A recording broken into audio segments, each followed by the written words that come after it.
I thought purchasing a $500,000 seaside mansion for my parents on their 40th wedding anniversary would finally be the thing that proved I was a good daughter.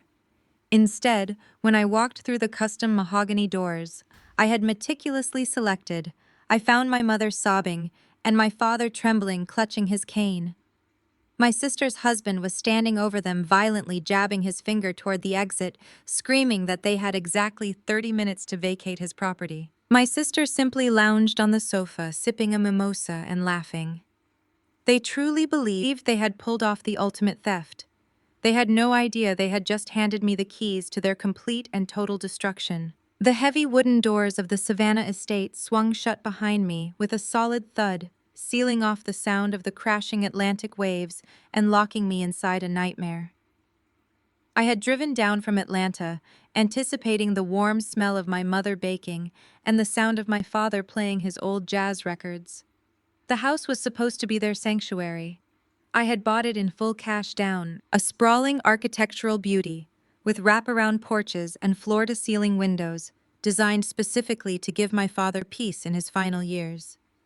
His health had been declining, and the salt air was supposed to be a comfort. Instead, the foyer echoed with the sharp, entitled barking of a man who had never been told no in his entire life. Trent was pacing the imported hardwood floors like a dictator inspecting conquered territory. He was my sister's husband, a venture capitalist whose wealth was built entirely on generational privilege and aggressive bullying. His face was flushed red, his tailored suit jacket thrown carelessly over a dining chair. He hovered over my father, using his height and volume to intimidate a man who was already physically vulnerable. My father, Calvin, sat on the edge of the entryway bench. He was a proud man, a retired postal worker who had broken his back for decades to provide for us. But in that moment, he looked incredibly small. His knuckles were ash gray from gripping his wooden cane, his chest heaving with shallow, panicked breaths. Beside him stood my mother, Beatrice, her hands covering her face as tears streamed down her cheeks, ruining her carefully applied makeup. "Get your things and get out!" Trent bellowed, slapping a sheaf of papers against the palm of his hand. "I am not going to say it again, Calvin. You have 30 minutes before I call the local authorities and have you removed for trespassing. This is private property now, and I will not have squatters ruining the market value before I list it." I stood frozen in the entryway for a fraction of a second, my mind struggling to process the sheer audacity of the scene. Squatters. He was calling my parents squatters in the very home I had purchased for them just 2 months prior.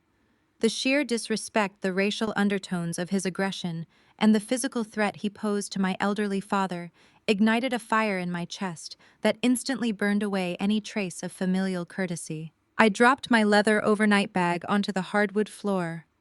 The heavy thud echoed through the high ceilings, cutting through Trent's shouting like a gunshot. Everyone turned. My father looked up, his eyes wide and filled with a mixture of immense relief and profound shame. My mother let out a strangled gasp, taking a step toward me before freezing in place, her eyes darting nervously toward the living room. And then there was Jasmine. My older sister was draped across the custom Italian leather sofa I had personally ordered from Milan. She was wearing a silk resort dress that probably cost more than my parents' first mortgage. Her legs crossed elegantly, holding a crystal flute filled with orange juice and champagne. She did not look surprised to see me. In fact, her lips curled into a slow, satisfied smirk, as if my arrival was simply the final act of a play she had written and directed.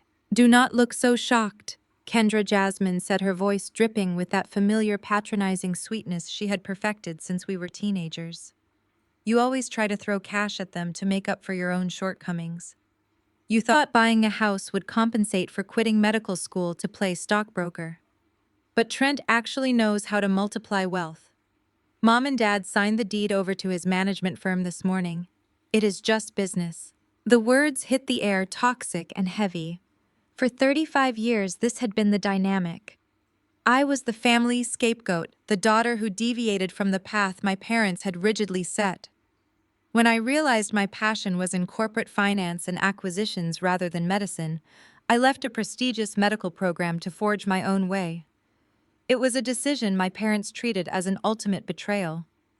They had wanted the prestige of a doctor-daughter to boast about at their church gatherings. Jasmine, however, had always been the golden child. She played the game perfectly. She married Trent, a man whose trust fund and country club memberships gave my parents the proximity to status they desperately craved. They overlooked Trent's subtle condescension, his microaggressions, and his blatant disrespect simply because he represented an elevation in social class. They excused Jasmine's selfishness because she had provided them with the picture-perfect narrative they wanted. I looked from Jasmine to my mother, waiting for a denial. Waiting for Beatrice to tell me that my sister was lying, that they had not just given away the $500,000 gift I had purchased with years of grueling 80-hour work weeks. Kendra, please do not make a scene. My mother pleaded, her voice trembling as she wrung her hands together. Trent needs the capital for a new business venture.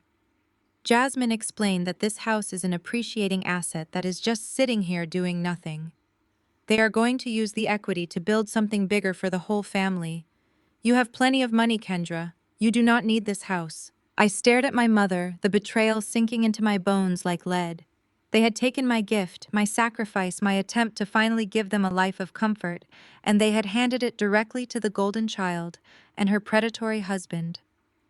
My mother was actively being threatened with eviction, yet she was still instinctively protecting Jasmine, still justifying the theft. My father refused to meet my eyes.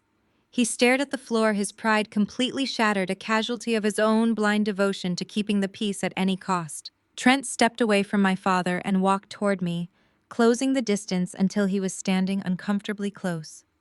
He puffed out his chest, looking down at me with an expression of supreme arrogance. "You heard your mother, Kendra," he sneered, tapping the legal documents against my shoulder. "The house belongs to my firm now. Calvin and Beatrice executed a quitclaim deed this morning. It is fully notarized and legally binding, so you can pick up your little designer bag, turn around, and drive back to Atlanta. I am not running a charity for my in-laws." I did not back away. I did not cry. I did not raise my voice or beg them to see reason. Years of navigating hostile corporate takeovers and brutal boardroom negotiations had trained me to detach emotion from conflict. Anger was a liability. Cold, calculated strategy was power. I reached out and plucked the documents from his hand with a swift, fluid motion. Trent blinked, surprised by the sudden action, but quickly recovered his smug demeanor. "Careful," he warned, crossing his arms over his chest. "That is an original copy." I scanned the paperwork. It was exactly what he claimed. A standard quitclaim deed, hastily drawn up but legally formatted, transferring the property from Calvin and Beatrice to an LLC registered under Trent's name. The signatures of my parents were at the bottom, shaky but legible, alongside the stamp of a local notary. I looked over at Jasmine. She took a slow sip of her mimosa, watching me like a spectator at a gladiator match, waiting for me to break down. She wanted me to yell. She wanted me to throw a tantrum so she could validate her narrative that I was the unstable, bitter sister who was jealous of her perfect marriage and business-savvy husband. Instead, I pulled my phone from my pocket and unlocked the screen. "Trent," I said, my voice dropping to a dead, icy calm that made the room suddenly feel 10 degrees colder. "I am going to ask you to lower your voice and step back from my father. If you ever raise your voice at him again, I will not just have you removed from this property for trespassing. I will ensure the local authorities hold you in a cell overnight." Trent let out a loud, barking laugh, looking back at Jasmine as if I had just told a hilarious joke. "Trespassing?" He mocked, stepping even closer, trying to use his physical presence to intimidate me. "Are you deaf, Kendra? I just showed you the deed. This is my house. You are the one trespassing." I looked at the deed again, then looked up at Trent, allowing a slow, razor-sharp smile to spread across my face. It was the smile of a predator who had just watched the prey walk willingly into a steel trap. "This is a beautiful signature, Trent," I said softly, holding the document up to the light. "It really is. It is just a profound shame that you, a supposed venture capitalist, did not bother to check who actually holds the title to the land underneath this house." Trent's laughter died in his throat. His brow furrowed and a flicker of genuine confusion crossed his features. Jasmine lowered her glass, her posture suddenly rigid. "What are you talking about, Trent?" demanded his voice, losing a fraction of its arrogant edge. "I ran the title search myself. Calvin and Beatrice were listed as the primary residents. Primary residence, I repeated, enunciating each syllable clearly, not the owner's. I tossed his worthless quitclaim deed onto the entry table, letting it scatter across the polished wood. You see, Trent, I knew exactly who my sister was. I knew exactly what kind of man she married. I knew that the moment I handed my parents an asset worth $500,000, the two of you would descend like vultures looking for a payday. So I never bought this house in my parents' names. My mother let out a small gasp, covering her mouth. My father finally looked up, his eyes darting between me and Trent. This property was purchased through my corporate holding company, Legacy Acquisitions, I explained, watching the color slowly drain from Trent's face. The deed your lawyers pulled up transferred a life estate occupancy to Calvin and Beatrice. It gave them the right to live here until they passed away, at which point the property would revert fully back to my firm. Jasmine stood up from the sofa, the crystal flute slipping from her fingers and shattering against the hardwood floor. The sound was sharp and loud, but nobody moved. "You cannot do that!" Jasmine stammered, her voice shrill with panic. "They signed the house over to us. We have the paperwork." "They signed over their occupancy rights," I corrected, turning my gaze to my sister. "And according to the ironclad stipulations of a life estate agreement, the moment the occupants attempt to transfer, sell, or vacate the property, under duress, their occupancy rights are immediately rendered null and void." I turned back to Trent, whose face had now gone completely pale. The arrogant smirk was entirely gone, replaced by the panicked realization of a man who had just played his final hand and lost everything. "Congratulations, Trent," I said, my voice ringing clearly through the silent foyer. "By forcing my parents to sign that document and attempting to evict them, you just legally voided their residency, which means the property reverts entirely back to Legacy Acquisitions. Your paperwork is nothing but a confession of elder financial abuse. Now you have exactly 5 minutes to pack your bags and get off my property before I have you arrested." I gifted my parents a $500,000 seaside mansion for their 40th anniversary, hoping it would finally bring our family together. When I arrived expecting a warm celebration, I walked into a nightmare. My mother was crying uncontrollably, and my father was trembling in the foyer. My sister's husband stepped toward my dad, pointed to the door, and yelled that this was his house and they needed to get out. My sister just sat on the sofa and laughed. They thought they had successfully stolen my parents' future. They did not know I was standing right behind them, and the silence that fell when I walked in was just the beginning of their absolute ruin. The heavy custom mahogany doors of the Savannah estate closed behind me, shutting out the soothing sound of the Atlantic Ocean. I had driven down from Atlanta with my heart full of hope. I bought this sprawling property outright, paying cash from the bonuses I earned, working grueling 80-hour weeks as a corporate acquisition specialist. I chose the wraparound porches and floor-to-ceiling windows specifically for my father. Calvin was a proud man who spent 40 years carrying mail and breaking his back for our family. His health was failing, and I wanted the ocean breeze to bring him peace in his final years. I wanted to give my mother Beatrice the luxury she had always dreamed of. Instead of peace, the grand foyer echoed with the vicious, entitled screaming of a man who viewed my family as nothing more than prey. Trent was pacing across the imported hardwood floors, waving a stack of papers.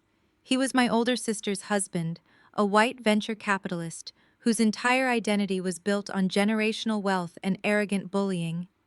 His face was flushed red with anger as he hovered over my elderly father. Calvin sat on the entryway bench, gripping his wooden cane so hard his knuckles were ash gray. I was struggling to breathe, his chest heaving with quiet panic. Beside him, my mother Beatrice hid her face in her hands, sobbing so hard her shoulders shook. Trent slapped the papers against his hand and yelled that they had exactly 30 minutes to pack their bags and vacate his property. He screamed that he would call the local authorities and have them dragged out for trespassing. He called my parents squatters in the very home I had just purchased for them. The sheer disrespect and the physical threat he posed to the man who raised me ignited a cold fury in my chest. I did not cry or beg or fall to pieces. I simply let go of my heavy leather overnight bag. It hit the hardwood floor with a massive thud that echoed through the high ceilings and instantly cut off Trent's shouting.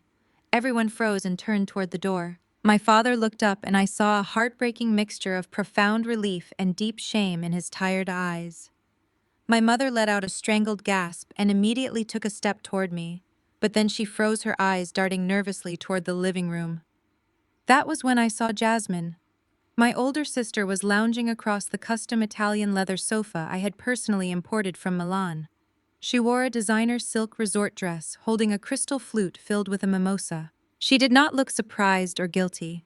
Her lips curled into a slow, satisfied smirk, as if my arrival was the perfect entertainment she had been waiting for. "Do not look so shocked, Kendra," she said, her voice dripping with that familiar patronizing sweetness. "You always try to throw cash at them to compensate for quitting medical school to play stockbroker. But Trent actually knows how to multiply wealth. Mom and Dad signed the deed over to his management firm this morning. It is just business." The toxicity of those words filled the room. For 35 years, this had been our dynamic. I was the family scapegoat, the rebellious daughter who abandoned the prestigious medical career my parents wanted to boast about at church. I chose finance and built my own empire, but to them it was never enough. Jasmine was the golden child. She played the game perfectly by marrying Trent. Trent gave my parents the proximity to white privilege and country club status they desperately craved. Because of that, my parents excused his subtle racism, his blatant disrespect, and his constant condescension. They worshipped Jasmine for elevating their social standing. Even now, as my mother was actively being evicted, she turned to me with pleading eyes. "Kendra, please do not make a scene," she begged, her voice trembling. "Trent needs the capital for a new business venture." Jasmine explained that this house is just sitting here doing nothing. They are going to use the equity to build something bigger for the whole family. "You have plenty of money, Kendra. You do not need this house." The betrayal sank into my bones. My parents had taken my ultimate sacrifice, my gift of love and security, and blindly handed it to the golden child and her predatory husband. My mother was being thrown out on the street, yet her first instinct was to protect Jasmine and justify the theft. My father stared at the floor, utterly broken by his devotion to keeping the peace. Trent stepped away from my father and closed the distance between us. He used his height to try and intimidate me, puffing out his chest with an expression of supreme arrogance. "You heard your mother, Kendra," he sneered, tapping the legal documents against my shoulder. "The house belongs to my firm now. Calvin and Beatrice executed a quitclaim deed this morning. It is fully notarized and legally binding, so you can pick up your little designer bag, turn around, and drive back to Atlanta. I am not running a charity for my in-laws." I did not back away. Years of navigating hostile corporate takeovers and brutal boardroom negotiations had trained me to detach completely from emotional manipulation. In my world, anger is a liability, and cold, calculated strategy is absolute power. I reached out and swiftly plucked the documents right out of his hand. Trent blinked in surprise, but quickly recovered his smug demeanor, warning me to be careful because it was an original copy. I scanned the paperwork. It was exactly what he claimed. A standard quitclaim deed transferring the property from Calvin and Beatrice to a limited liability company registered in Trent's name. My parents' shaky signatures sat at the bottom next to a local notary stamp. I looked over at Jasmine, who was taking a slow sip of her mimosa, waiting for me to break down. She wanted me to scream and throw a tantrum so she could validate her favorite narrative that I was the bitter, unstable sister who was jealous of her perfect marriage. Instead, I pulled my phone from my pocket and unlocked the screen. "Trent," I said, my voice dropping to a dead, icy calm that made the room feel instantly colder. "I am going to ask you to lower your voice and step back from my father. If you ever raise your voice at him again, I will not just have you removed from this property for trespassing. I will personally ensure the local authorities hold you in a cell overnight." Trent let out a loud, barking laugh, looking back at Jasmine as if I had just told a hilarious joke. "Trespassing," he mocked, stepping even closer. "Are you deaf, Kendra? I just showed you the deed. This is my house. You are the one trespassing." I looked down at the deed again, and then looked up at Trent, allowing a slow, razor-sharp smile to spread across my face. It was the smile of a predator watching its prey step willingly into a trap. "That is a beautiful signature," I said softly, holding the document up to the light. "It really is. It is just a profound shame that you, a supposed brilliant venture capitalist, did not bother to check who actually holds the title to the land underneath this house." The color drained from Trent's face so fast he looked almost translucent. His arrogant smirk completely vanished, replaced by a frantic darting of his eyes as he looked down at the legal document in his hands, and then back up at me. He opened his mouth to speak, but for a long moment, nothing came out. Jasmine sat up straight on the sofa, her mimosa forgotten. She demanded to know what I was talking about. She insisted they had run a title search, and our parents were listed as the primary residents. I took a slow, deliberate step forward into the foyer. I told her that being a primary resident does not mean being the owner. I explained that I knew exactly who she was, and I knew exactly the kind of predator she had married. I knew that the second I handed our parents a physical asset worth $500,000, the two of them would circle like vultures looking for a quick payout. That is why I never put the deed in our parents' names. My mother let out a small, terrified gasp and covered her mouth with both hands. My father finally lifted his head, looking at me with a mix of shock and confusion. I kept my eyes locked on Trent. I told him this property was purchased entirely through my corporate holding company, Legacy Acquisitions. I explained that the document his high-priced lawyers pulled up only transferred a life estate occupancy to Calvin and Beatrice. It gave them the legal right to live here comfortably until they passed away, at which point the property would revert fully back to my firm. Jasmine dropped her crystal glass.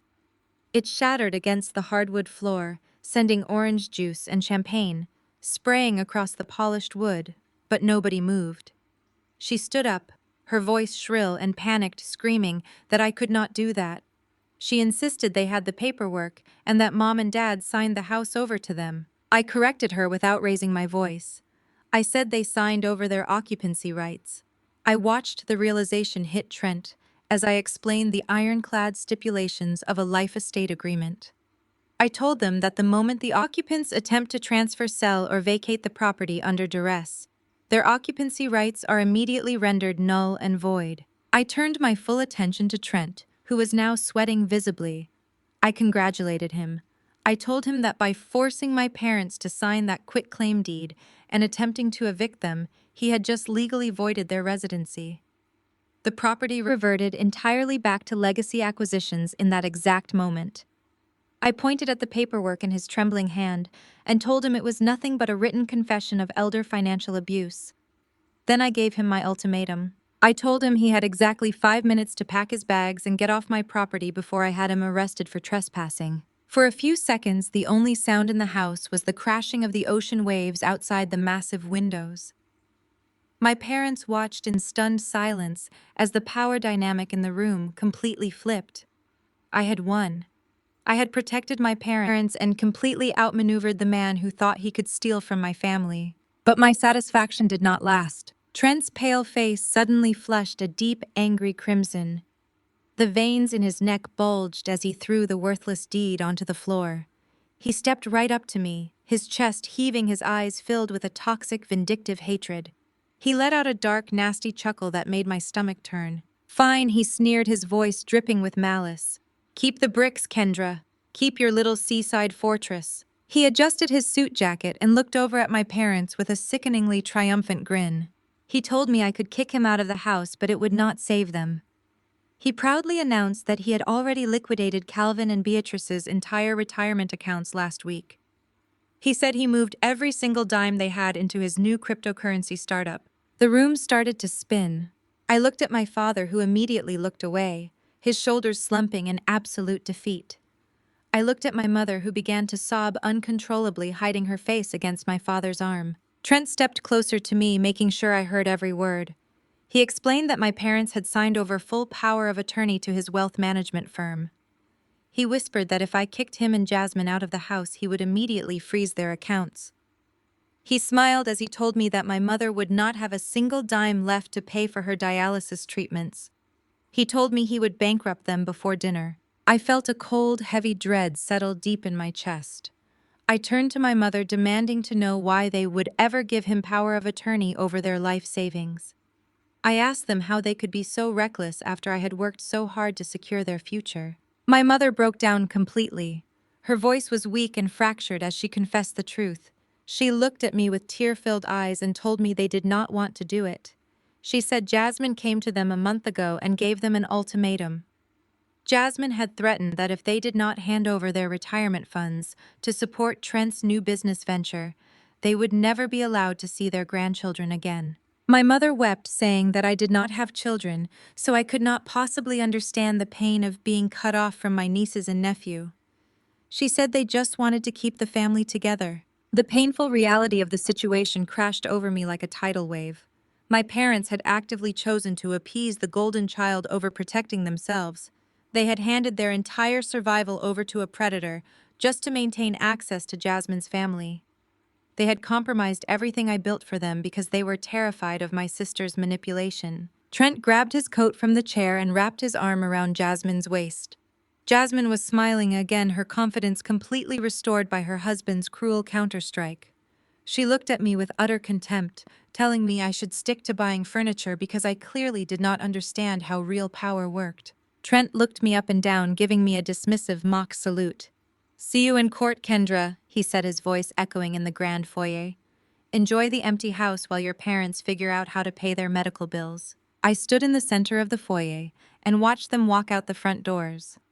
I listened to the engine of Trent's luxury SUV roar to life in the driveway. My mother was wailing softly behind me, apologizing over and over again. My father looked broken, a man who had lost his pride, his savings, and his sense of security all in one morning. They expected me to yell at them. They expected me to fall apart or immediately start writing checks to cover their medical expenses. I did not do any of that. I did not let them see me sweat, and I certainly did not accept defeat. Before Trent's vehicle even cleared the custom iron gates of the driveway, I pulled my phone back out. I did not call a lawyer to argue about power of attorney. I did not call the police to report extortion. I dialed Elijah, my ruthless head of acquisitions at my firm in Atlanta. He answered on the first ring. I kept my voice completely steady, devoid of any emotion. I told Elijah to pull up the financial profile on Trent's new cryptocurrency startup. I told him I did not care what it cost or how many favors he had to call in. I gave him a direct order to execute a hostile takeover of Trent's firm and to do it immediately. Elijah did not ask questions. He never asked questions when my tone shifted into that specific register. He simply tapped his keyboard and told me he was already pulling the financial disclosures for Trent's venture capital firm and the cryptocurrency startup. I instructed Elijah to buy up every single outstanding loan, every piece of toxic debt, and every leveraged asset tied to Trent's name. I wanted my firm to hold the paper on his entire existence. I hung up the phone and slipped it back into my pocket. The grand foyer of the Seaside mansion felt completely hollow. My mother was still sitting on the bench, weeping into her hands. My father stared blankly at the wall, unable to process the magnitude of the disaster he had allowed to happen. They had handed over their entire life savings, their security, and their dignity just to appease a man who viewed them as disposable stepping stones. I did not rush over to comfort them with empty promises. I looked at my parents and told them I would personally cover the cost of the dialysis treatments out of my own pocket because I would never let my mother's health fail. But I also told them they needed to sit in this reality and understand the choice they made. They had chosen Jasmine's toxic conditional love over my genuine protection. I told them I had to go to war to get their money back, and I walked out the door without looking back. 48 hours later, I was back in downtown Atlanta. The humid Georgia air clung to the glass and steel skyscrapers of the financial district. I was dressed in a sharp, tailored charcoal suit, my hair pulled back, my expression wiped completely clean of any familial emotion. I was no longer the scapegoat sister trying to win her parents' approval. I was the chief executive officer of Legacy Acquisitions, and I was stepping onto the battlefield. I walked through the revolving doors of the luxury high-rise that housed Trent's investment firm. The lobby was all marble and polished chrome, projecting a false sense of security and immense wealth. I bypassed the front desk entirely, ignoring the receptionist who called after me demanding I sign in. I knew exactly where I was going. My intelligence team had already briefed me on Trent's schedule. Right at this very moment, he was hosting the most important pitch meeting of his fiscal year. I was trying to secure a massive round of funding from elite institutional investors. I pushed open the heavy glass doors of the executive boardroom and stepped inside. The room was silent except for the hum of the projector. Trent stood at the head of a massive mahogany table pointing a laser pointer at a screen displaying fabricated revenue projections. Surrounding the table were 6 wealthy older investors wearing expensive suits and skeptical expressions. Trent was in his element, using his charm and his privileged background to sell them the exact same fraudulent dream he had used to drain my parents' retirement accounts. When the boardroom doors swung shut behind me, the sharp click echoed through the room. Trent stopped speaking mid-sentence. He turned around and the color instantly drained from his face for the second time that week. His charming salesman's smile completely collapsed. He stared at me with a mixture of shock and rising panic. He knew I was not there to discuss family matters. He quickly tried to regain control of the room. He forced a tight, patronizing laugh and looked at the investors. He apologized for the interruption and told them I was just his hysterical, estranged sister-in-law. He claimed I was having an emotional breakdown over a minor family property dispute and that I had no business being in a secure corporate facility. He reached for the phone on the conference table, threatening to call building security to have me escorted out. I did not raise my voice. I did not show an ounce of the hysteria he was trying to project onto me. I walked calmly and deliberately toward the center of the room.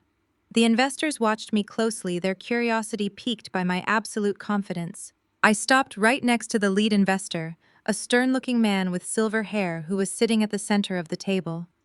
I did not introduce myself as Trent's sister-in-law. I looked the investor dead in the eye and introduced myself as Kendra, the founder and chief executive officer of Legacy Acquisitions. I watched the recognition register on the investor's face.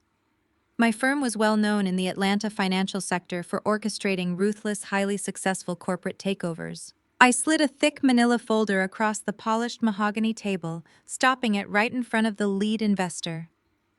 I told the room that Trent was not pitching them a revolutionary cryptocurrency platform. I explained that Trent was pitching them a desperate sinking ship. I revealed that over the last 48 hours, my acquisitions team had quietly purchased the majority of Trent's outstanding corporate debt. I was no longer just a relative he had wronged. I was officially his largest primary creditor. Trent lunged forward, slamming his hand down on the table and screaming that I was lying. He demanded the investors ignore me, yelling that I was forging financial documents to ruin his reputation. I ignored him completely and spoke directly to the investors.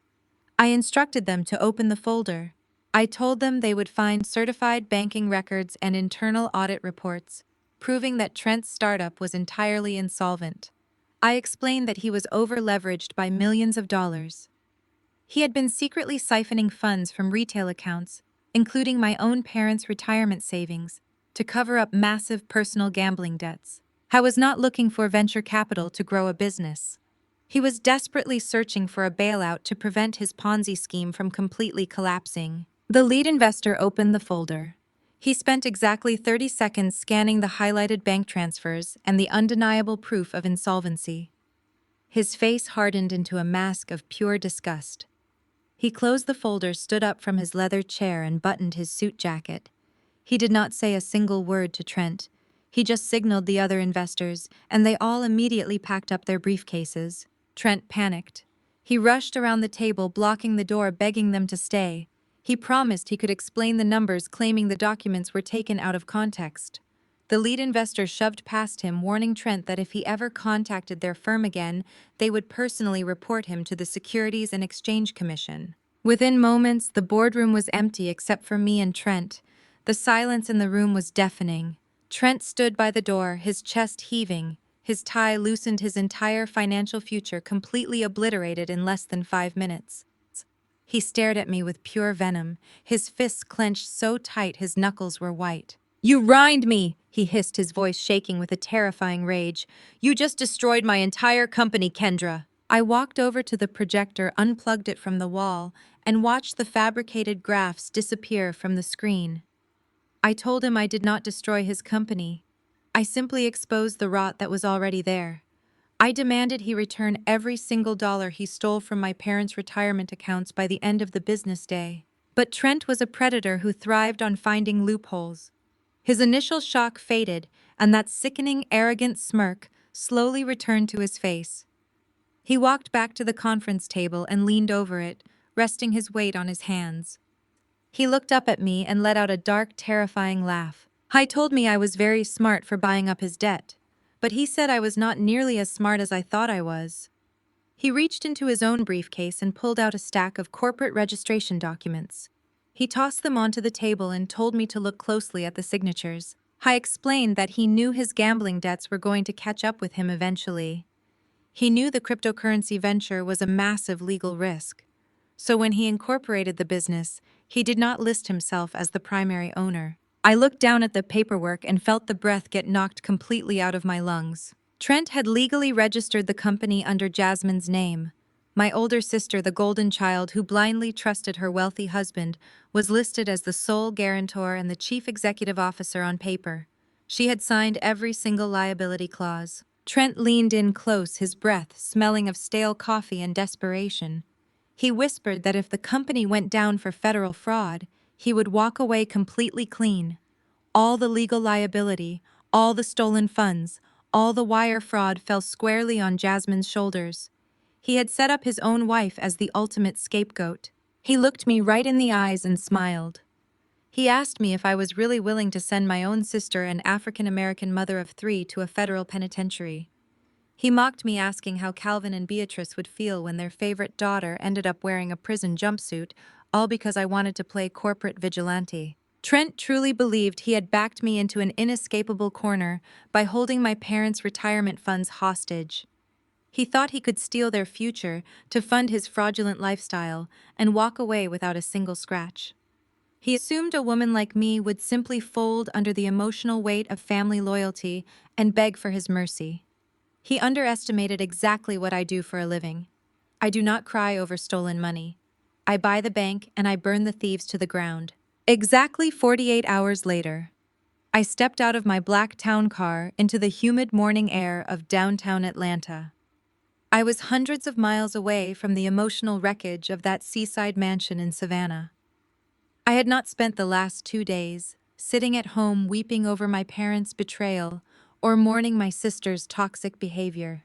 I had spent the last 2 days preparing for war. My intelligence team, led by Elijah, had worked around the clock mapping out every single detail of Trent's financial and professional life.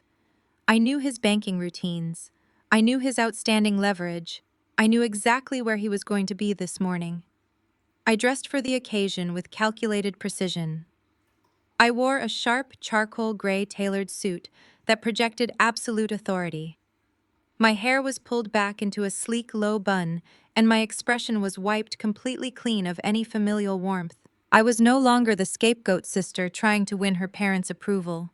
I was the chief executive officer of Legacy Acquisitions, and I was stepping onto my own battlefield. Trent's investment firm occupied the entire 40th floor of a towering glass and steel high-rise in the heart of the financial district.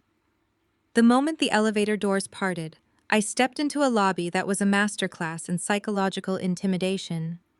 The walls were paneled in rich mahogany, and the floors were covered in imported Italian marble. Sleek chrome fixtures caught the natural light pouring in from the floor-to-ceiling windows. It was an expensive, carefully curated illusion designed to make visitors feel small and compliant. It was an empire funded by stolen money and predatory behavior. I bypassed the waiting area entirely. A young receptionist wearing a headset immediately stood up from behind her massive desk. She called out to me, demanding that I stop and sign in. She frantically warned me that the executive suites were strictly off-limits without an appointment. I did not break my stride. I did not even turn my head to acknowledge her. My heels clicked rhythmically against the polished marble floor, a steady, relentless march toward the executive boardroom at the end of the hallway. I knew exactly what was happening behind those doors. Right at this very moment, Trent was hosting the most critical pitch meeting of his entire fiscal year. He was desperate for a cash injection to keep his failing businesses afloat. He had invited a group of elite institutional investors to his office to secure a massive round of venture capital. I reached the heavy frosted glass doors of the boardroom. I did not knock.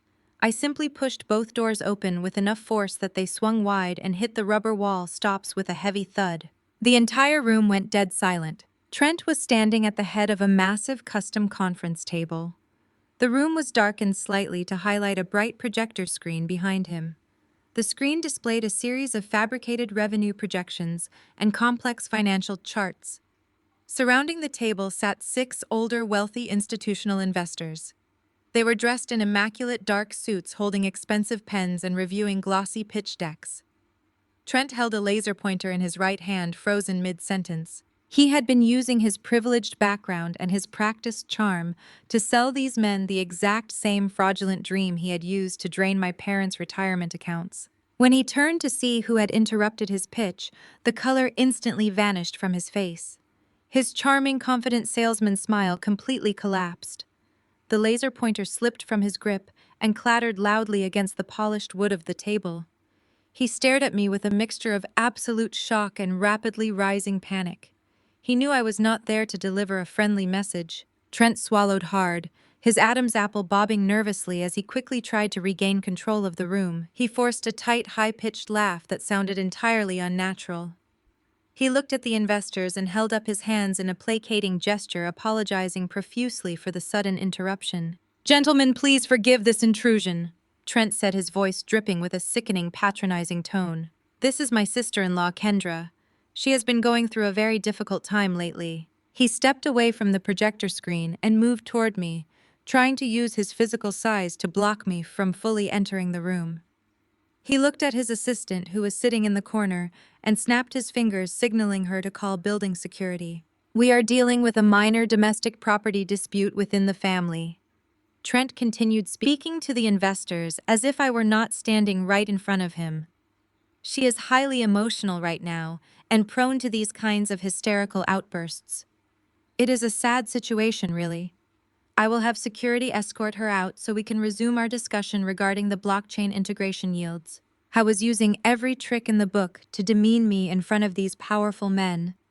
He relied on deeply ingrained stereotypes, attempting to reduce a successful African-American female executive into an angry, irrational relative throwing a tantrum.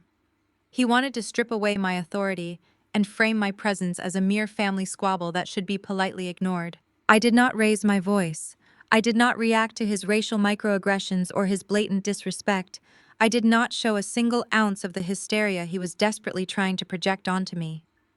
In a room full of men expecting an emotional reaction, my absolute stillness was a weapon. I walked calmly and deliberately past Trent, ignoring him entirely. I moved toward the center of the room, stepping fully into the light of the projector. The investors watched me closely, their initial annoyance shifting into cautious curiosity. They were seasoned businessmen, and they recognized the difference between a frantic family member and a corporate shark who had come to feed. My confidence was unshakable, and it completely paralyzed Trent's narrative. I stopped directly across from the lead investor. He was a stern-looking man with silver hair and sharp, calculating eyes, who sat at the very center of the table. I held my ground, making it abundantly clear to everyone in the room that I was not leaving, and I was not going to be silenced. Trent's heart rate was visibly accelerating. A bead of sweat formed at his temple, and he frantically tugged at the collar of his expensive dress shirt. His facade was cracking wide open under the crushing weight of my silence. He realized in that agonizing moment that he was no longer dealing with the sister he could easily dismiss. He was dealing with the architect of his total destruction. Trent thought the threat of my sister going to a federal penitentiary would make me drop to my knees and surrender my firm's leverage. He stood there in the center of the boardroom with that sickening grin, waiting for the panic to set in. He fully expected me to cry, to beg him to spare Jasmine, to offer him a massive financial buyout that would save his skin and clear his gambling debts. I looked down at the corporate registration documents he had so proudly tossed onto the mahogany table. My sister's signature was right there on the guarantor line, unknowingly signing away her freedom to protect a man who saw her as nothing more than a human shield. I did not flinch. I reached out, picked up the documents, and calmly slid them into my leather briefcase. I looked back up at Trent, my expression completely unchanged. I told him he was right about one thing. I was playing a game, but it was not corporate vigilante. I thanked him for handing me the exact signed documentation I needed to prove to federal prosecutors that he had actively coerced his wife into a fraudulent corporate structure. His smug smile faltered. I told him to enjoy his empty boardroom because it was the last office he would ever sit in as a free man. I turned on my heel and walked out of the glass doors without looking back. I took the elevator down to the lobby and stepped back out into the sweltering Atlanta heat. My town car was waiting at the curb. As soon as I slid into the back seat, I pulled out my phone and bypassed Trent entirely. I sent a single uncompromising text message to Jasmine. I told her to pack a bag and drive to the Savannah mansion immediately. I added that if she ignored me or told Trent where she was going, she would be facing federal wire fraud charges by the end of the week. I knew my sister. I knew that beneath her arrogant golden child facade, she was deeply insecure and terrified of losing her social standing.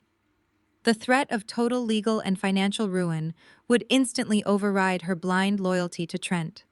I told my driver to take me straight to the private airfield.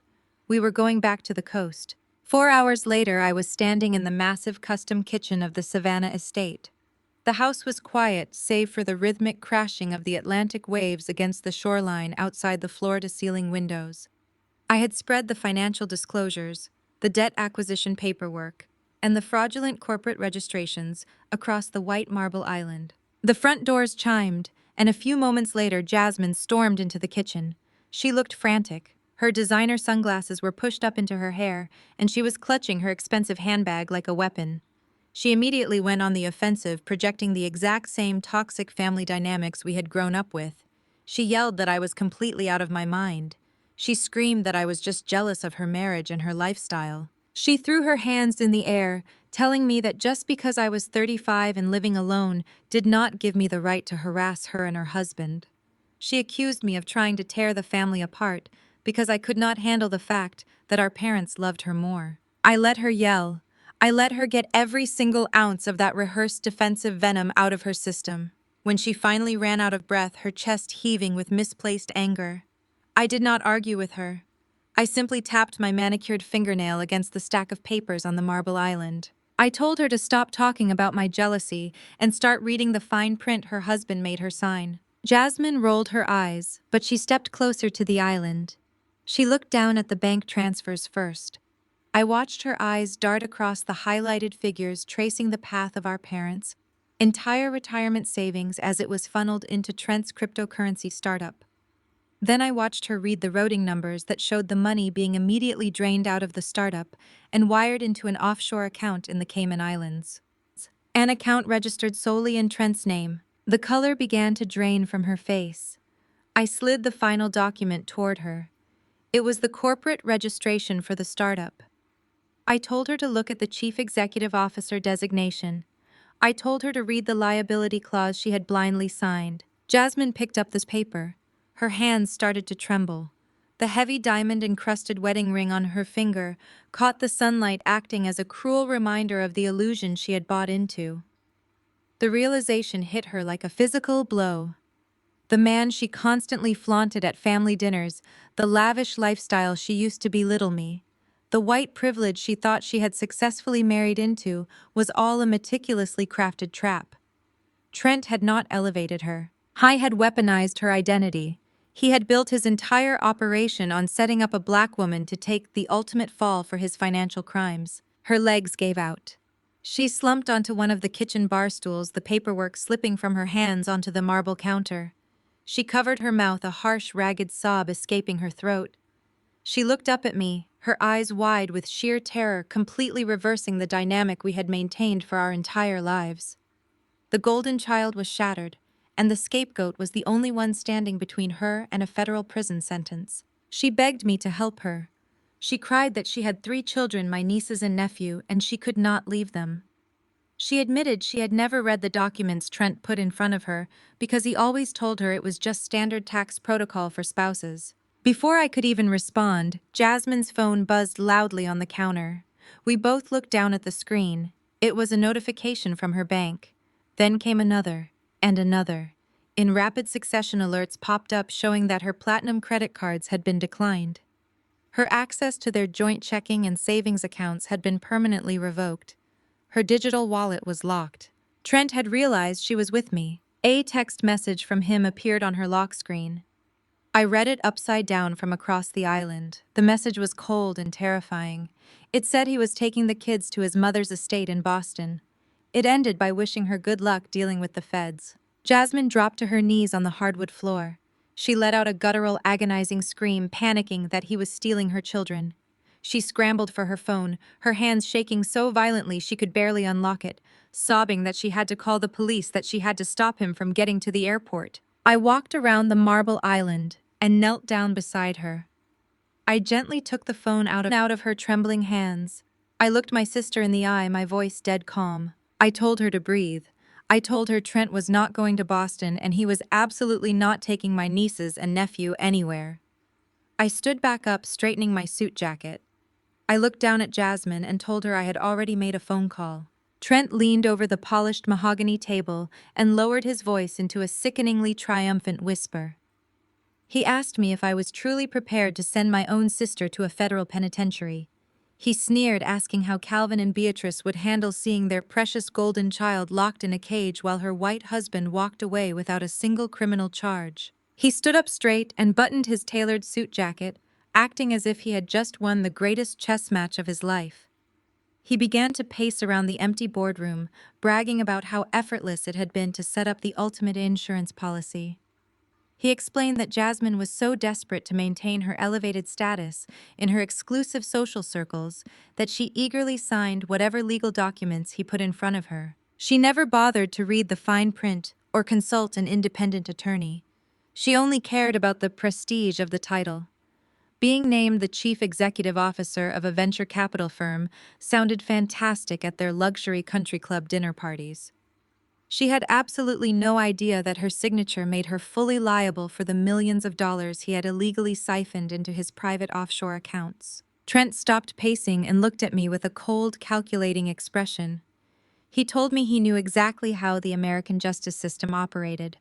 He knew that a wealthy white man with a high-priced legal team could easily shift the blame onto a black woman who was legally registered as the head of a fraudulent company. He was using systemic inequality as his personal shield. He smiled and said the federal prosecutors would take one look at the paperwork and immediately target Jasmine. They would see her lavish lifestyle, her designer clothes, and her expensive cars, and they would conclude she was the mastermind behind the entire embezzlement scheme. He crossed his arms over his chest and delivered his ultimatum. He told me I had exactly two choices. I could walk out of his building, call off my acquisition team, release the toxic debt I had just purchased, and sign the Savannah mansion back over to his management firm. If I did that, he promised he would quietly dissolve the cryptocurrency startup and keep Jasmine safe from federal prosecution. He would even pretend this little boardroom ambush never happened. But if I refused, he warned that he would trigger a financial audit himself. He would claim he was just an innocent consultant who was misled by his wife, and he would hand the federal investigators all the paperwork with Jasmine's signature on it. He told me I would be the one responsible for utterly destroying our family. I stood frozen for a fraction of a second. The sheer magnitude of his predatory behavior settled over me heavily. Trent had not just stolen my parents' life savings to cover his massive gambling debts. He had meticulously weaponized my sister against me. He knew that despite the years of emotional abuse and the blatant favoritism my parents had shown Jasmine, I still possessed a fundamental sense of protective loyalty toward my family. He was banking on my guilt to force a surrender. He expected me to crumble under the emotional weight of potentially sending my sister to prison. I looked down at the corporate registration documents sitting on the conference table. I did not panic. I did not show him a single ounce of the fear he was so desperately trying to provoke. In my world, leverage is only effective if the target actually cares about the collateral damage. I reached out and calmly gathered the papers, stacking them into a neat, perfectly aligned pile. Trent frowned, his smug expression slipping slightly. He commanded me to put the documents down, claiming those were his private corporate records, and I had no legal right to touch them. I ignored his command. I slid the documents into my leather briefcase and snapped the golden clasps shut.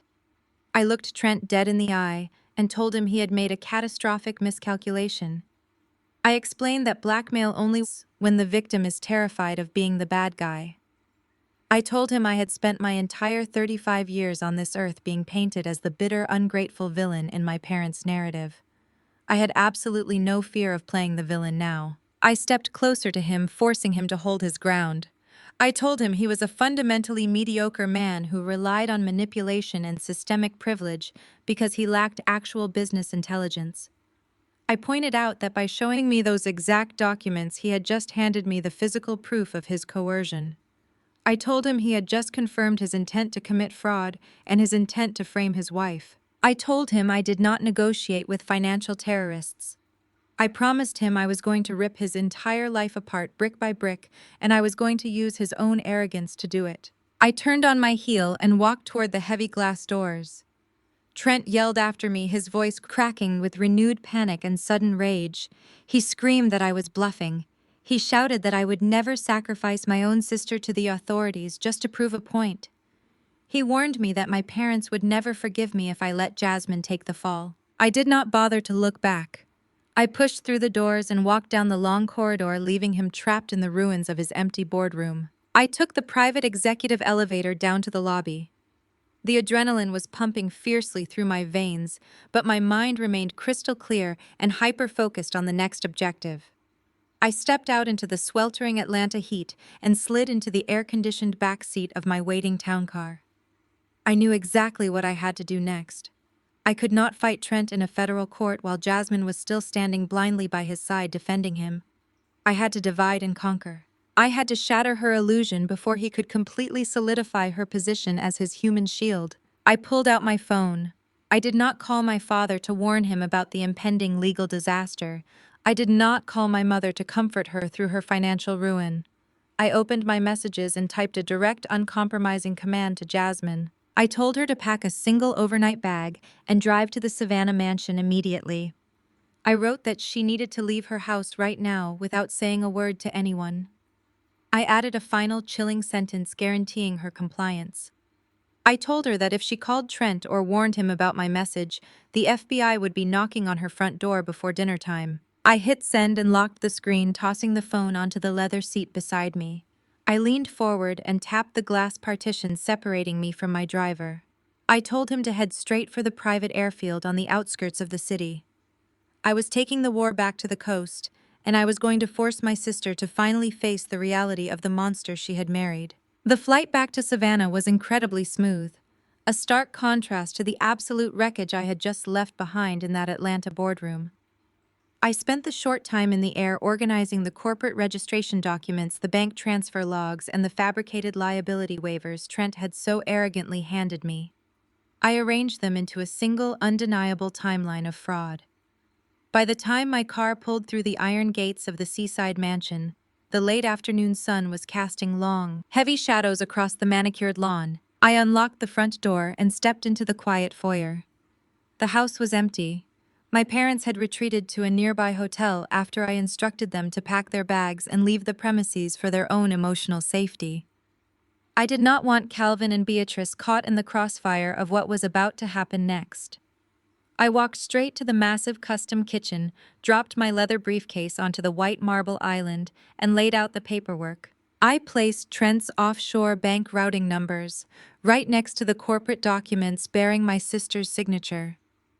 I poured myself a glass of iced water, leaned back against the counter, and waited. I did not have to wait long. Less than 2 hours later, the screech of tires echoed up the long driveway. I heard a car door slam with enough force to shake the heavy glass panes, followed by the frantic, rapid clicking of designer heels marching up the front steps. Jasmine threw open the mahogany doors without knocking, her breath coming in ragged, shallow gasps. She marched directly into the kitchen, looking like a woman standing on the absolute edge of a nervous breakdown.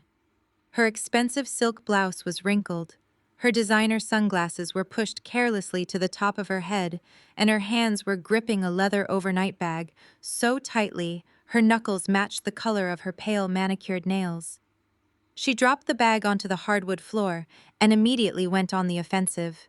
It was the exact same defensive strategy she had used since we were little girls, living in a cramped apartment in Midtown Atlanta. Whenever Jasmine knew she was losing control, she projected her insecurities outward, screaming and deflecting to avoid taking a single ounce of accountability. "You are completely out of your mind!" Kendra Jasmine yelled, her voice echoing off the high ceilings. "I drove like a maniac because you sent me some psychotic text message, threatening me with federal agents. Who do you think you are? You cannot just summon me here and threaten my family. Trent is going to sue you for harassment. He is going to call his lawyers and have a restraining order placed against you." I took a slow sip of my water. I did not say a word. I just watched her pace back and forth across the kitchen floor. Jasmine threw her hands in the air, her voice growing increasingly shrill as she tried to fill the dead silence. "You have always been like this," she sneered, pointing an accusing finger at me. "You have always been so utterly bitter and jealous of me. You cannot stand the fact that I married a man who actually knows how to treat me. You cannot stomach the reality that Mom and Dad respect Trent more than they respect you. You think just because you made some money in the corporate world, you can dictate how this family operates." She let out a harsh, condescending laugh, crossing her arms tightly over her chest. "Look at yourself, Kendra. You are 35 years old and you are completely alone. You have no husband, you have no children. You have a cold, empty life, and you are trying to tear my beautiful family apart just to make yourself feel powerful.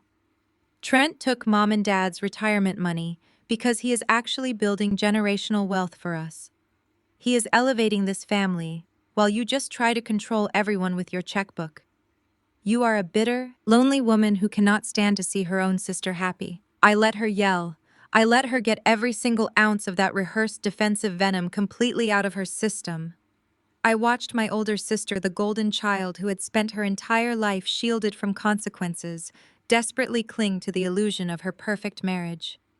Our parents had spent decades coddling her, placing her on a pedestal simply because she was lighter-skinned, more outgoing, and eventually married into white country club privilege. They had taught her that as long as her life looked perfect on paper, the underlying reality did not matter.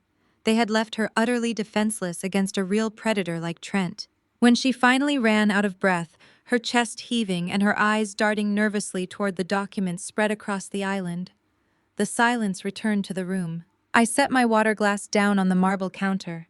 The soft clink made her flinch. "Are you finished?" I asked, my voice calm, steady, and devoid of any emotional reaction. Jasmine scoffed, tossing her hair over her shoulder and lifting her chin in a display of false bravado. "I am just getting started," she shot back. "If you do not tell me right now why you threaten me with the FBI, I am calling my husband and we are leaving." I stepped away from the edge of the counter and walked around to the front of the marble island. I did not raise my voice to match hers. I did not defend my relationship status or my career choices. I did not engage in the toxic circular sibling rivalry she was trying to bait me into. "I am not jealous of your marriage, Jasmine," I said softly, locking my eyes directly onto hers. "I am terrified for your life." Jasmine froze, her defensive posture slipping for just a fraction of a second. She uncrossed her arms, a flicker of genuine confusion crossing her features. I tapped my manicured fingernail against the thick stack of papers resting on the marble island. "I told you to stop talking about my jealousy and start reading the fine print your husband made you sign," I instructed her. "I want you to step up to this counter, look at these bank transfer logs, and tell me exactly how generational wealth is built by wiring your parents' life savings into an offshore account in the Cayman Islands." Jasmine let out a nervous, dismissive breath, but she took a tentative step toward the island. She muttered that Trent had international investors, that I simply did not understand complex venture capital structures. She was still trying to defend him, still blindly repeating the financial buzzwords he had fed her to keep her compliant and quiet. I slid the first bank statement toward the edge of the counter. It highlighted the exact routing numbers showing the immediate liquidation of Calvin and Beatrice's retirement funds. Next to it, I placed the corporate registration for Trent's cryptocurrency startup. I made sure the line listing the chief executive officer and the sole financial guarantor was perfectly visible. "Read it, Jasmine." I commanded, my tone leaving absolutely no room for negotiation. "Read the name on the liability clause. Read the name of the person who takes the entire federal fall for the $3 million missing from those accounts." She looked down at the paperwork.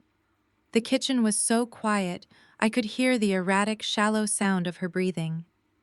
I watched her eyes dart across the highlighted figures tracing the undeniable path of the stolen money. Then I watched her gaze drop to the corporate registration documents. I watched her read her own name printed clearly and legally on the line that made her fully liable for a massive multi-million-dollar federal fraud operation. The heavy diamond-encrusted wedding ring on her left hand caught the late afternoon sunlight flashing brightly in the quiet kitchen. It acted as a cruel, glaring reminder of the grand illusion she had bought into. The color drained completely out of Jasmine's face. Her hands began to tremble so violently that she had to grip the edge of the marble island just to keep herself standing. The arrogant, condescending sister who had marched through my front doors just 10 minutes ago was entirely gone. She stared at the signature line on the corporate registration, as if the black ink might magically rearrange itself into a different name. Her chest heaved rapidly, and the heavy diamond ring on her finger clicked against the marble countertop as her hands shook uncontrollably. "This is a mistake," Jasmine whispered, her voice barely carrying over the muffled sound of the ocean wind outside. "Trent said it was a tax designation. He told me that putting the company in my name was a strategic move to secure minority business grants for our future. He said it was standard practice for venture capital firms. I did not offer her a shoulder to cry on, and I did not soften my tone to spare her feelings. She needed to face the brutal, unvarnished truth right now. "Trent does not care about minority business grants," Jasmine, I said, holding her gaze. "He cares about plausible deniability. You are not his strategic partner. You are his human shield." I stepped closer to the marble island and walked her through the undeniable financial reality of her marriage.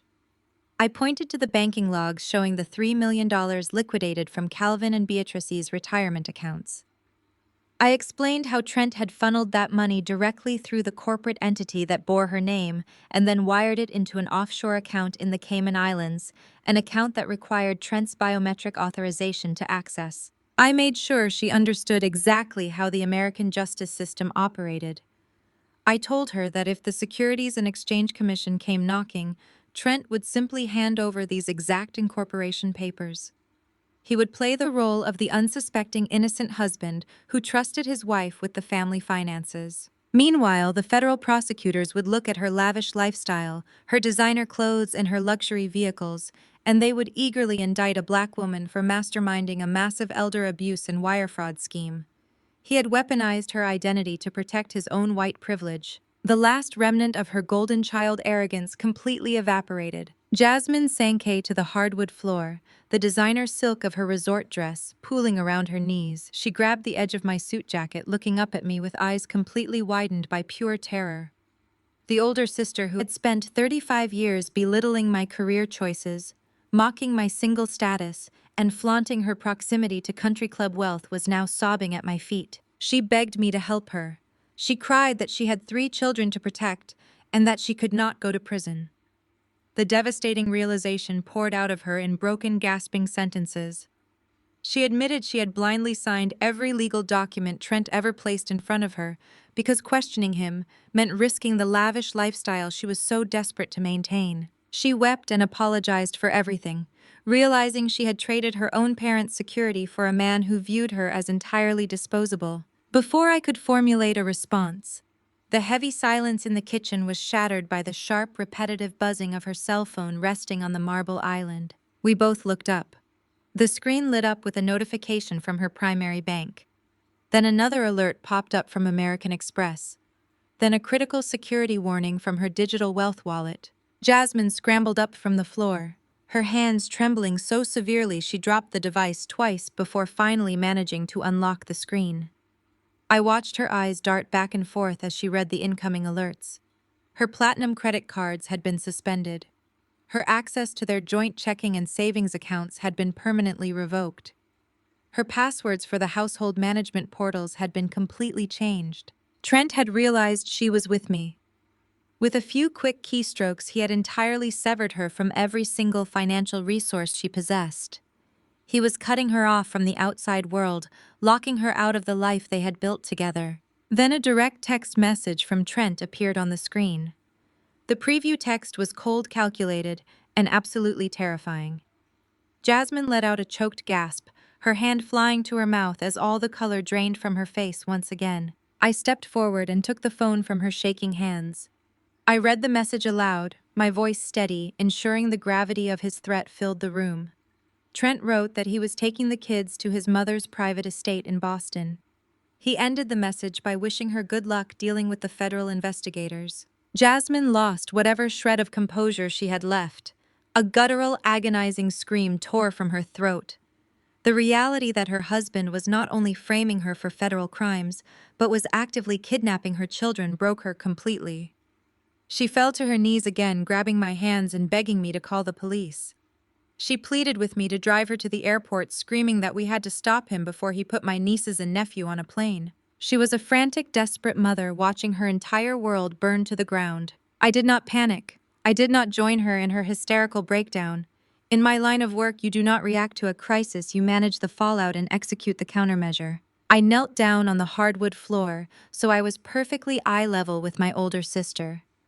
I gripped her shoulders firmly, forcing her to look at me and absorb the absolute, unwavering certainty in my gaze. "Breathe," I commanded, my voice slicing cleanly through her panic like a steel blade. "Trent is not going to Boston," I told her slowly, making sure she heard every single word. "And he is absolutely not taking my nieces and nephew anywhere." I stood back up, smoothing out the wrinkles in my charcoal suit jacket. I looked down at the woman who was finally seeing me, not as a rival to be defeated, but as the fierce protector this family actually needed. I handed her the phone and delivered the final undeniable truth. "I is not getting on that plane, Jasmine, because I have already made a phone call." Jasmine stared up at me, her tear-streaked face frozen in a mask of absolute bewilderment. She asked me who I could have possibly called that would stop a man like Trent from doing whatever he wanted. For her entire adult life, she had watched her husband use his generational wealth and country club connections to bypass rules that applied to everyone else. She truly believed he was untouchable. I reached down and gripped her forearms, pulling her up from the hardwood floor. I told her we did not have time for tears or questions. I grabbed my leather briefcase from the marble island and instructed her to get moving. I told her a helicopter was already waiting for us at the edge of the property to take us directly back to Atlanta. Jasmine stumbled slightly, but the mention of a helicopter seemed to snap her out of her paralyzing panic. She wiped her face with the back of her hand and followed me out the front doors. The warm coastal wind whipped our hair as we walked briskly across the manicured lawn toward the private helipad. The rotors were already spinning, generating a massive roar that drowned out the sound of the ocean. My private pilot handed us noise-canceling headsets as we climbed into the plush leather seats of the cabin. The moment the doors sealed shut and the helicopter lifted into the Georgia sky, the heavy silence between my sister and me returned. I looked across the cabin at Jasmine. She was clutching her seatbelt, her eyes fixed nervously on the horizon. The golden child who had spent decades looking down on me was now completely reliant on my protection. I pressed the communication button on my headset and broke the silence. I explained to her that men like Trent are incredibly dangerous, but they are also violently predictable. I told her that the moment I walked into his boardroom and exposed his insolvency, I knew his immediate instinct would be to run. He is a coward who preys on the vulnerable. When confronted by an equal force, his only strategy is flight. I revealed that I had my intelligence team monitoring his private charter accounts the second I stepped out of my town car in downtown Atlanta. When Trent's credit cards started declining because of the financial holds my firm initiated, he resorted to using an emergency corporate account to book a private jet to Boston. Jasmine shook her head, her voice cracking over the headset. She asked how we could possibly stop him if he had already secured a plane. She cried that he had the children, my two nieces and my nephew, and that he would use them as leverage to force her to take the fall for his crimes. She panicked, saying that his mother in Boston had enough political influence to tie us up in family court for years. I kept my voice perfectly level, refusing to let her panic escalate. I told her she was still thinking like a victim. I reminded her that Trent's power was an illusion built on stolen money and systemic bias. I explained that when Trent attempted to flee the state with the children while actively under investigation for corporate embezzlement, he escalated this from a domestic dispute to a federal incident. I told her the phone call I made was not to a family lawyer. I had called the regional director of the Federal Bureau of Investigation, a man whose pension fund I had personally saved from a hostile takeover 3 years ago.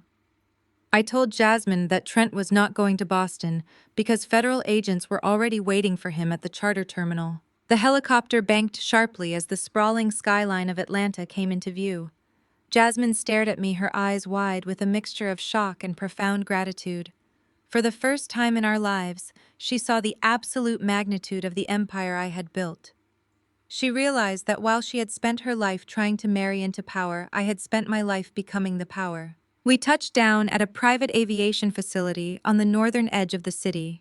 Before the landing skids even fully settled onto the tarmac, a sleek black sports utility vehicle pulled up alongside the helicopter. Elijah, my head of acquisitions, was behind the wheel. We climbed into the back seat, and Elijah immediately handed me a tablet. He reported that Trent had arrived at the charter terminal 20 minutes ago with the children. He said Trent was currently on the tarmac screaming at the flight crew because the pilot was refusing to start the engines. I handed the tablet to Jasmine. I told her to look at the screen. Live security footage from the terminal showed Trent standing near the boarding stairs of a white Gulfstream jet. He was pacing furiously, his face red with anger, waving his phone at a ground crew supervisor. Sitting on a luggage cart just a few feet away were my nieces and nephew. They looked frightened and confused, clutching their backpacks as their father lost his temper. Jasmine let out a sharp gasp, pressing her hand against the glass window of the vehicle as if she could reach out and grab them. She begged Elijah to drive faster. Elijah slammed his foot on the gas, accelerating across the tarmac toward the private hangars. I looked at Jasmine and gave her one final instruction. I told her that when we stepped out of this vehicle, she was not allowed to cry. I told her she was not allowed to show Trent a single ounce of fear or weakness. I explained that men like him feed on insecurity, and the only way to break them completely is to stand in absolute unshakable authority. I told her she was a black woman who had survived being used as a pawn, and today she was going to watch the king fall. Jasmine took a deep, shaky breath. She straightened her posture, smoothing out the wrinkles in her ruined silk dress. She lifted her chin and nodded, her eyes hardening with a fierce maternal determination. The black vehicle swerved around a row of private hangars and screeched to a halt directly in front of Trent's chartered jet. The sudden arrival of our vehicle cut off Trent's screaming instantly. He turned around, his arrogant posture faltering as the heavy tinted doors of the sports utility vehicle swung open. I stepped out onto the hot asphalt, first my charcoal suit completely immaculate. Jasmine stepped out right behind me, standing tall and unwavering at my side. Trent stared at us in absolute disbelief. He looked from Jasmine to me, and then his eyes darted nervously toward the terminal building. He was searching for an exit, searching for a way to assert his dominance, but he was completely out of options. "You are too late, Kendra," he yelled, trying to project a confidence he no longer possessed. He pointed at the children and declared that they were leaving. He ordered Jasmine to get on the plane, claiming this was her last chance to save herself from the federal prosecutors. I did not argue with him. I did not raise my voice. I simply stepped aside as 3 unmarked black vehicles pulled up rapidly behind us, boxing Trent's chartered jet in completely. The doors opened and 6 federal agents stepped out onto the tarmac, their badges catching the glaring Atlanta sunlight. Right behind them were 2 representatives from Child Protective Services. The trap I had set was finally springing shut. The lead federal agent, a tall, heavily built man wearing dark sunglasses and a tactical vest, did not hesitate. He walked straight toward Trent, flashing a gold badge that caught the harsh glare of the Georgia sun. The rest of the agents fanned out in a tactical perimeter, completely cutting off any potential path to the aircraft. Right behind them, the 2 representatives from Child Protective Services moved swiftly but gently toward the luggage cart, where my nieces and nephew were huddled together. Trent froze. The confident, entitled swagger he had carried for the entire decade I had known him vanished in an instant. He looked at the federal agents and then glared at me, attempting to pull the one card he had relied on his entire life, his wealthy white male privilege. "What is the meaning of this?" Trent demanded, his voice loud and dripping with practiced indignation. "I am a private citizen boarding a private charter flight with my family. You have absolutely no jurisdiction here. I want your badge numbers, and I want to speak to the director of your field office immediately." My lawyers will have your jobs for this blatant harassment. He reached out and tried to grab Jasmine's arm as she stepped past him, but he was entirely too slow. Jasmine ignored him completely. She sprinted past the federal agents, her ruined designer dress fluttering in the warm wind, and dropped to her knees on the hot asphalt. She wrapped her arms around her 3 children, pulling them into a fierce, desperate embrace. She buried her face in her son's shoulder, sobbing uncontrollably, but refusing to let go. Trent took a step toward them, yelling at Jasmine to get up and get on the plane, but the lead agent firmly planted a heavy hand squarely in the center of Trent's chest, shoving him backward. Trent stumbled, his expensive loafers slipping on the tarmac. He looked at me, his face twisting into an ugly, desperate snarl. He pointed a shaking finger at me and yelled at the agents. He claimed I was a disgruntled, bitter sister-in-law who was obsessed with destroying his marriage. He told them I was a corporate vulture making up hysterical lies because of a minor property dispute. He insisted they were wasting taxpayer money by interfering in a private family matter. I stepped forward, my heels clicking sharply against the pavement. I stopped just a few feet away from him, invading his space and forcing him to look up at me. I told him the Federal Bureau of Investigation does not deploy field agents for family gossip. I told him they deploy agents for multi-million-dollar wire fraud. Trent's jaw tightened. He tried to force a laugh, but it came out as a weak, breathless wheeze. He told me I was bluffing. He insisted that moving funds around was just business restructuring, and that his corporate lawyers would easily have this entire circus dismissed by tomorrow morning. I shook my head slowly, letting a cold, satisfied smile touch my lips. I explained exactly how he had trapped himself.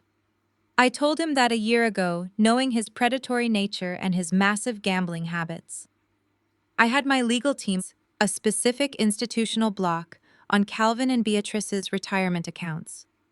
My parents could withdraw funds for their daily living expenses without issue, but any mass liquidation or international wire transfer required a secondary verification. A verification that flagged directly to the fraud department at Legacy Acquisitions. I watched his eyes widen as the reality of his situation began to set in. I told him that when he liquidated my parents' entire life savings and initiated the transfer of $3 million to a Cayman Islands offshore account, he did not just steal from 2 elderly black people who trusted him. He crossed state and international lines. He committed a massive federal offense. Trent panicked. He looked around wildly, searching for an exit, searching for any possible loophole. He pointed a shaking finger at Jasmine, who was still on the ground being comforted by the Child Protective Services workers. "She signed it!" Trent screamed, his voice cracking with pure cowardice. He literally tried to hand his wife over to the feds right there on the tarmac. He yelled that Jasmine was the chief executive officer on paper. He claimed she authorized the transfer. He insisted she wanted the money to pay for her luxury vehicles and her country club dues. He begged the agents to arrest her, claiming he was just a consultant who was following her direct orders. I looked at him with absolute disgust. I told him his human shield was completely useless. I explained that I had already handed the federal prosecutors the security footage from his own smart home.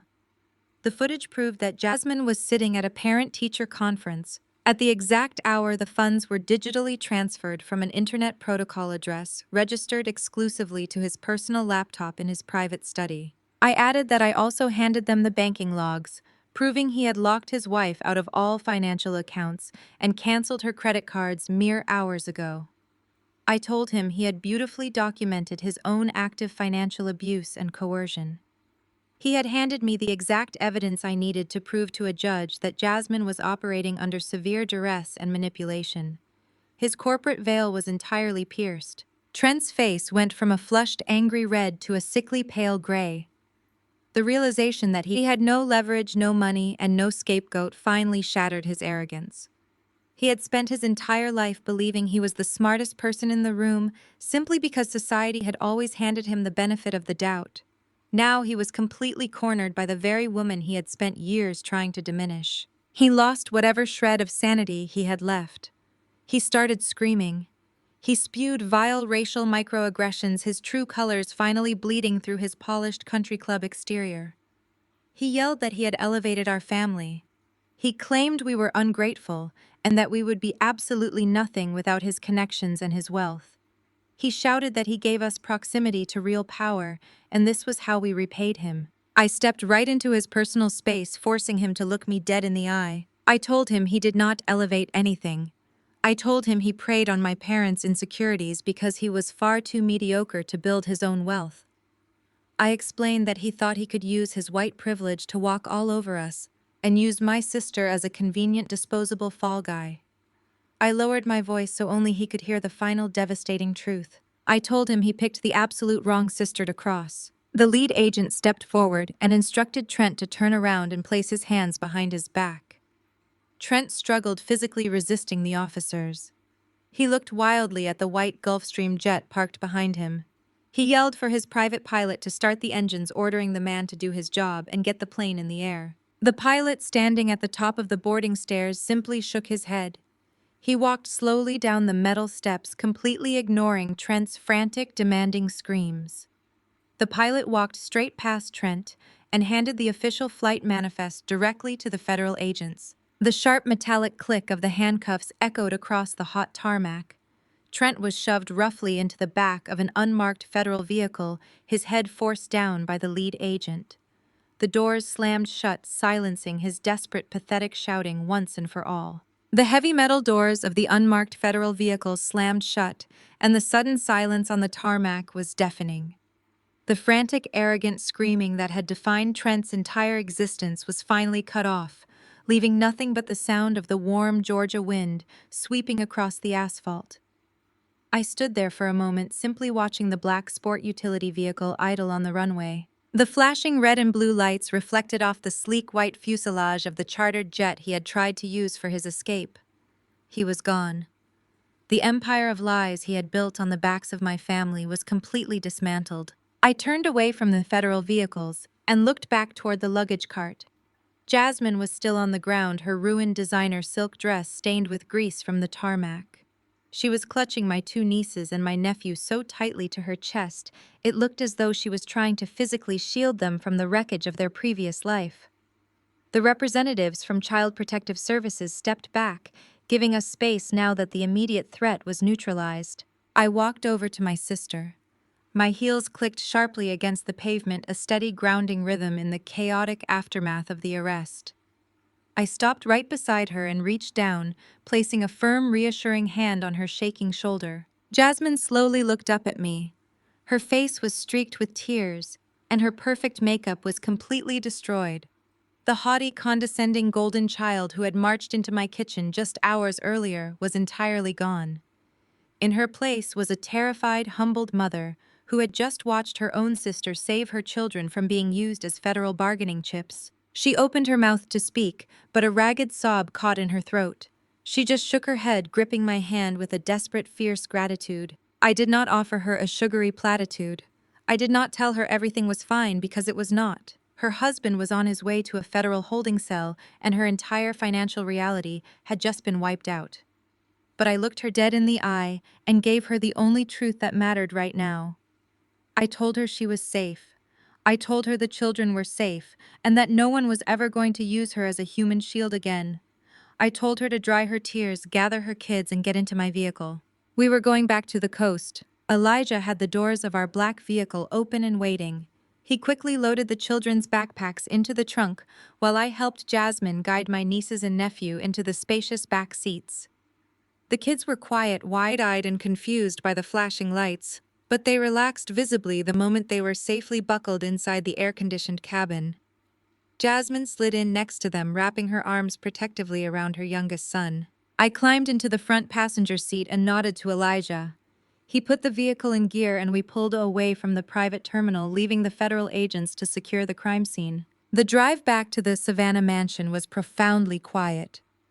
I used the time to handle the immediate corporate fallout.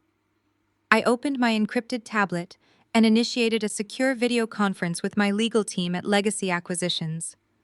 I instructed my lead attorneys to immediately file the asset forfeiture injunctions against Trent's offshore accounts in the Cayman Islands. Because I had handed the federal prosecutors the irrefutable evidence of his wire fraud, my firm was granted primary creditor status. I was not going to let the government tie up my parents' stolen money in bureaucratic red tape for the next 5 years. I was going to seize it directly through civil litigation, and I was going to do it before Trent even had the chance to make his first phone call from lockup. By the time we pulled through the heavy iron gates of the Seaside mansion, the sun was beginning to set over the Atlantic Ocean, casting a deep, brilliant orange glow across the property. The house looked exactly as peaceful and secure as I had originally intended it to be when I purchased it. I had my security team escort Calvin and Beatrice back from the hotel where I had sent them earlier that afternoon. When my parents walked through the front doors of the mansion, they looked completely exhausted. The stress of the eviction attempt and the devastating loss of their retirement funds had aged them both 10 years in a single day. They stepped into the grand foyer and stopped dead in their tracks. Jasmine was sitting on the custom leather sofa holding a mug of hot tea. She was no longer wearing her diamond-encrusted wedding ring. She looked stripped of all her artificial glamour, stripped of her proximity to white country club privilege. She just looked like a survivor. The children were safely tucked away in the guest bedrooms, fast asleep after the trauma of the afternoon. My mother let out a sharp gasp and rushed forward, dropping her purse on the floor. She threw her arms around Jasmine, pulling her into a desperate hug, weeping uncontrollably. My father stood near the entryway, gripping his wooden cane, staring at me with a profound, heavy realization. The narrative they had held on to for 35 years was dead. The wealthy white son-in-law they had practically worshipped had tried to destroy them. The rebellious scapegoat daughter they had constantly criticized had just burned down a fraudulent empire to protect them. I did not give them time to wallow in their guilt. I had business to finish. I walked over to the entry table and picked up my tablet. I walked straight up to my father and handed the device to him. I told him to look at the screen. Calvin squinted, adjusting his glasses as he looked down at the banking interface displayed on the tablet. It was a direct view of his and Beatrice's primary retirement account. The same account Trent had maliciously drained down to zero just a week ago. My father let out a shaky breath, his eyes widening in absolute shock. The account was not empty. The balance displayed on the screen was entirely restored. In fact, it was higher than it had been before Trent touched it. I explained to my parents exactly what I had done. I told them that when my acquisitions team seized Trent's legitimate holding assets, I liquidated his remaining domestic equity portfolios. I told them I bypassed the federal freeze by executing a primary creditor lien. I restored every single dime of their $3 million retirement fund, and I added an 8% penalty interest rate pulled directly from Trent's personal checking account. I told them my mother's dialysis treatments were fully funded, and their financial security was permanently locked behind a dual authentication firewall that only I controlled. My father stared at the glowing numbers on the screen. The reality of his restored dignity washed over him. His hands started to shake, and he slowly lowered the tablet. He looked at me, tears finally spilling over his ash-gray cheeks. He did not offer a quick, easy apology. He knew that what they had done to me, the favoritism, the harsh criticism, the blind trust they placed in a predator over their own flesh and blood, could not be fixed with a simple sorry. He leaned heavily on his cane, his voice cracking with immense, heavy remorse. He told me he was so incredibly foolish. He admitted that he and my mother had been blinded by the illusion of status. He confessed that they had traded their fierce, loyal black daughter for the false promise of elevated social standing, and it had almost cost them their lives. He asked me if I could ever forgive them for failing to see my worth. I looked at my father, and then I looked over at my mother, who was still holding a weeping Jasmine on the sofa. The toxic hierarchy of our family was completely dismantled. There was no golden child anymore. There was no scapegoat. There was only the undeniable truth of who held the power and who provided the actual protection. I told my father that forgiveness is a process, not a destination. I told him I would not forget the choices they made, but I also would not let my family starve in the streets to prove a point. I explained that Jasmine and the children would be moving into the guest house on the property permanently. I told them I was taking full control of the family finances and that the days of chasing superficial approval were officially over. I was laying down unbreakable boundaries, and I expected them to be respected without question. I took the tablet back from his hands and offered him a single firm nod. I told him to go rest. I told him the war was over and we had won. Trent stood paralyzed on the sun-baked asphalt of the private aviation terminal. The absolute certainty in my voice and the looming presence of the federal agents surrounding him finally pierced through his thick layer of arrogant delusion. I had just laid out the exact legal mechanism of his destruction. He realized that by attempting to liquidate Calvin and Beatrice's retirement accounts, he had not found a clever loophole. He had triggered a federal wire fraud alert that I had personally engineered months ago. I was not protected by Jasmine's signature on his fraudulent corporate paperwork. By locking her out of their accounts and attempting to flee with my nieces and nephew, he had perfectly documented his own campaign of financial abuse and coercion. He had handed the federal prosecutors everything they needed to pierce his corporate veil. He looked down at his expensive Italian leather loafers and then up at the sleek white fuselage of the chartered Gulfstream jet. He was calculating his odds, but the mathematics of his situation were completely unforgiving. He was a man who had spent his entire life relying on the systemic protection of his background. He assumed that a white venture capitalist with a country club membership could easily outmaneuver two black women. I thought he could steal from my parents, frame my sister, and fly off to Boston without facing a single consequence. The silence on the tarmac was heavy, broken only by the whining deceleration of the auxiliary power unit on the private jet. Trent swallowed hard, his Adam's apple bobbing nervously against the collar of his tailored dress shirt. He reached into the inner pocket of his suit jacket and pulled out his smartphone. His hands were shaking so violently he almost dropped the expensive device onto the hard pavement. He pointed his phone at the lead federal agent and demanded to make a phone call. He puffed out his chest, trying to summon the authoritative tone he used to bully my father in the foyer of the Savannah mansion just days ago.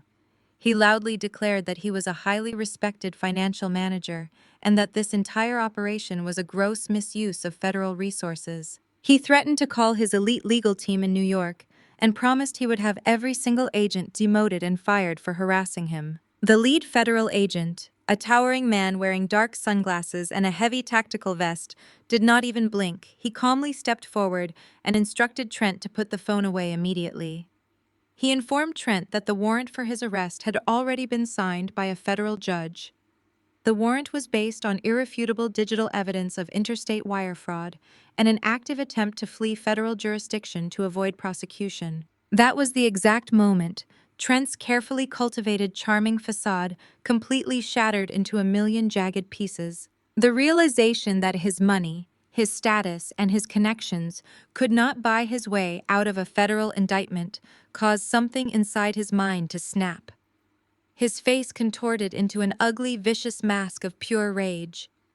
The polished, sophisticated businessman vanished, entirely replaced by a cornered, desperate predator lashing out at anyone within striking distance. He spun around and directed his furious outburst at Jasmine. She was still kneeling on the hot pavement, clutching my nieces and nephew tightly against her chest, protecting them from the chaos. Trent screamed at her, his voice cracking with venom. He called her stupid and pathetic. He blamed her for the entire situation, claiming that if she had just managed her family better, none of this would be happening. He yelled that she was a massive liability and that he should have never married someone so far beneath his social standing. Jasmine did not flinch. She did not cry or apologize or try to appease his anger like she had done for the past decade.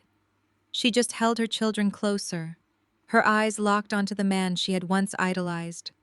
She was finally seeing him for the absolute monster he truly was. The golden child illusion was dead, and in its place was a fierce, protective mother who realized she had just been saved from a prison sentence. When Trent realized Jasmine was no longer under his control, he whipped his head around and locked his furious gaze onto me. He took a threatening, aggressive step forward, but the federal agents immediately tightened their tactical perimeter, blocking his path and forcing him to stay contained. Trent completely lost his mind. He started spewing vile racial microaggressions, projecting all of his deep-seated bigotry and insecurity directly at me. He screamed that I was nothing but a bitter, jealous woman who could not stand to see her older sister succeed. He yelled that he had single-handedly elevated our entire family. He claimed that before he came along, Calvin and Beatrice were just lower-middle-class nobodies working dead-end jobs in a cramped city apartment. He boasted that he gave my parents proximity to real wealth, to high society, and to rooms they would have never been allowed to enter without his presence and his endorsement. He shouted that we were all incredibly ungrateful. He screamed that he built the foundation of our success and that I was just a corporate diversity hire playing dress-up in a tailored suit. He demanded that I call off the federal agents, claiming I owed him my utmost respect for bringing my family into the upper class. I stood perfectly still, letting his toxic, pathetic words wash over me without absorbing a single drop of his poison. I have faced men exactly like Trent in corporate boardrooms my entire career. I know intimately how their minds operate. When you strip away their unearned advantages and their stolen capital, you are left with incredibly mediocre men who are terrified of their own inadequacy. I stepped forward, my heels clicking sharply against the tarmac. I stopped just a few feet away from him, invading his space and forcing him to look directly at me. I kept my posture tall, my shoulders squared, and my voice dangerously calm. I looked him dead in the eye and told him he did not elevate anything. I told him he preyed on my parents' deep insecurities because he was far too incompetent to build his own legitimate wealth. I explained that he used his white privilege as a weapon, thinking he could easily exploit a black family and use my sister as a disposable human shield for his financial crimes. I told him that black women like me have to be 10 times as smart to get half as far in the financial sector, which is exactly why I saw through his amateur Ponzi scheme the very first day I met him. I lowered my voice, so only he could hear the final devastating truth. I told him he picked the absolute wrong sister to cross. Trent's mouth opened and closed, but no words came out. The absolute certainty in my voice completely dismantled his final defense. He was utterly defeated. The lead federal agent stepped forward, closing the remaining distance between them. He commanded Trent to turn around and place his hands behind his back. Trent physically recoiled, his instinct to resist fighting against the heavy reality of his situation. He shook his head frantically, stepping backward until his shoulders hit the solid metal railing of the boarding stairs. The agent did not ask a second time. He grabbed Trent's arm firmly, twisting it behind his back with practiced efficiency. The sharp metallic click of the heavy steel handcuffs, locking securely around Trent's wrists, echoed loudly across the open tarmac. The sound was incredibly satisfying, a physical manifestation of justice, closing in around a man who truly believed he was above the law. Trent struggled against the tight restraints, his breathing ragged and panicked. He looked wildly over his shoulder, desperately searching for a savior. He looked up at the open door of the white Gulfstream jet. His private pilot, a man he had paid handsomely to fly him out of the state, was standing at the top of the metal stairs, observing the scene below. Trent yelled up at the pilot, ordering him to intervene. He demanded the pilot call the charter company executives immediately. He screamed that he was a platinum-tier client and that they needed to get the plane moving right now, regardless of the federal agents. He fully expected the pilot to obey his commands out of blind loyalty to his wealth. The pilot simply looked down at Trent with a blank professional expression. He did not say a single word to the man who had just been handcuffed. The pilot slowly walked down the metal stairs, his heavy flight boots echoing on the steps. He completely ignored Trent's frantic, demanding screams. He walked straight past his former client, approached the lead federal agent, and extended his right hand. The pilot handed the official flight manifest directly to the federal authorities. He provided them with the exact physical documentary evidence they needed to prove Trent was actively attempting to flee federal jurisdiction with minor children in tow. Trent slumped against the metal railing, the fight completely draining out of his body. The ultimate rejection by the very system of privilege and power he thought he owned broke him entirely. He was shoved roughly into the back of the unmarked federal vehicle, his head forced down by the lead agent. The heavy doors slammed shut, silencing his desperate, pathetic shouting once and for all. The trap I had set was fully closed. As the black sport utility vehicle carrying Trent sped down the runway and disappeared through the security gates, the suffocating tension that had gripped my family for over a decade vanished with it. I stood on the sun-baked asphalt for a long moment, feeling the warm Georgia wind brush against my face. There was no grand celebration, no cinematic applause.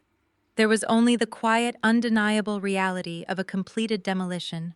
I turned my back on the empty stretch of runway and focused on the wreckage Trent had left behind. Jasmine was still kneeling on the tarmac. The expensive silk of her resort dress was stained with grease and dirt. She had her arms wrapped so tightly around my nieces and nephew that her knuckles were entirely white.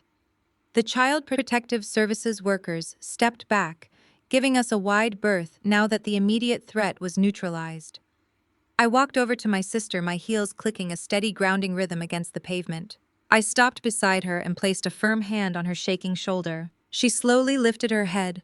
Her face was streaked with tears, and her meticulously applied makeup was ruined. The haughty, condescending golden child, who had marched into my kitchen just hours earlier, was entirely gone. In her place was a terrified, humbled mother who had just watched her younger sister save her children from becoming federal bargaining chips. She opened her mouth to speak, but a ragged sob caught in her throat. She simply gripped my hand with a desperate, fierce gratitude. I did not offer her a sugary platitude. Her husband was on his way to a federal holding cell, and her entire financial reality had just been wiped out. But I looked her dead in the eye and gave her the only truth that mattered right now. I told her she was safe. I told her the children were safe, and that no one was ever going to use her as a human shield again. I instructed her to dry her tears, gather her kids, and get into my vehicle. We were going back to the coast. Elijah had the doors of our vehicle open and waiting. He quickly loaded the children's backpacks into the trunk, while I helped Jasmine guide my nieces and nephew into the spacious back seats. The kids were wide-eyed and confused by the flashing lights, but they relaxed visibly the moment they were safely buckled inside the air-conditioned cabin. Jasmine slid in next to them, wrapping her arms protectively around her youngest son. I climbed into the front passenger seat and nodded to Elijah. He put the vehicle in gear and we pulled away from the private terminal. The drive back to the Savannah mansion was profoundly quiet, but I did not waste a single second of that transit time. I opened my encrypted tablet and initiated a secure video conference with my elite legal team at Legacy Acquisitions.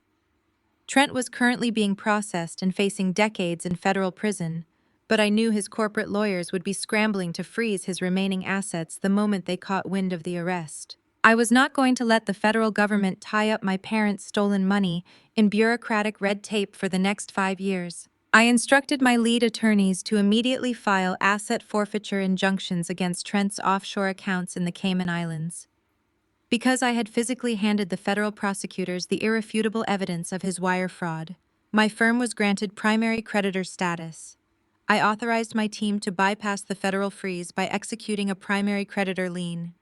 I ordered them to aggressively liquidate Trent's remaining domestic equity portfolios before the market closed. I was seizing the stolen funds directly through civil litigation, and I was doing it before Trent even had the chance to make his first phone call from lockup. By the time our vehicle pulled through the heavy iron gates of the Seaside mansion, the sun was beginning to set over the Atlantic Ocean. It cast a deep, brilliant orange glow across the sprawling property. The house looked exactly as peaceful and secure as I had originally intended it to be when I purchased it. I had my security team escort Calvin and Beatrice back from the nearby hotel where I had sent them earlier that afternoon for their own emotional safety. When my parents walked through the front doors of the mansion, they looked completely exhausted. The stress of the eviction attempt and the devastating loss of their retirement funds had aged them both 10 years in a single day. They stepped into the grand foyer and stopped dead in their tracks. Jasmine was sitting quietly on the custom leather sofa holding a mug of hot tea.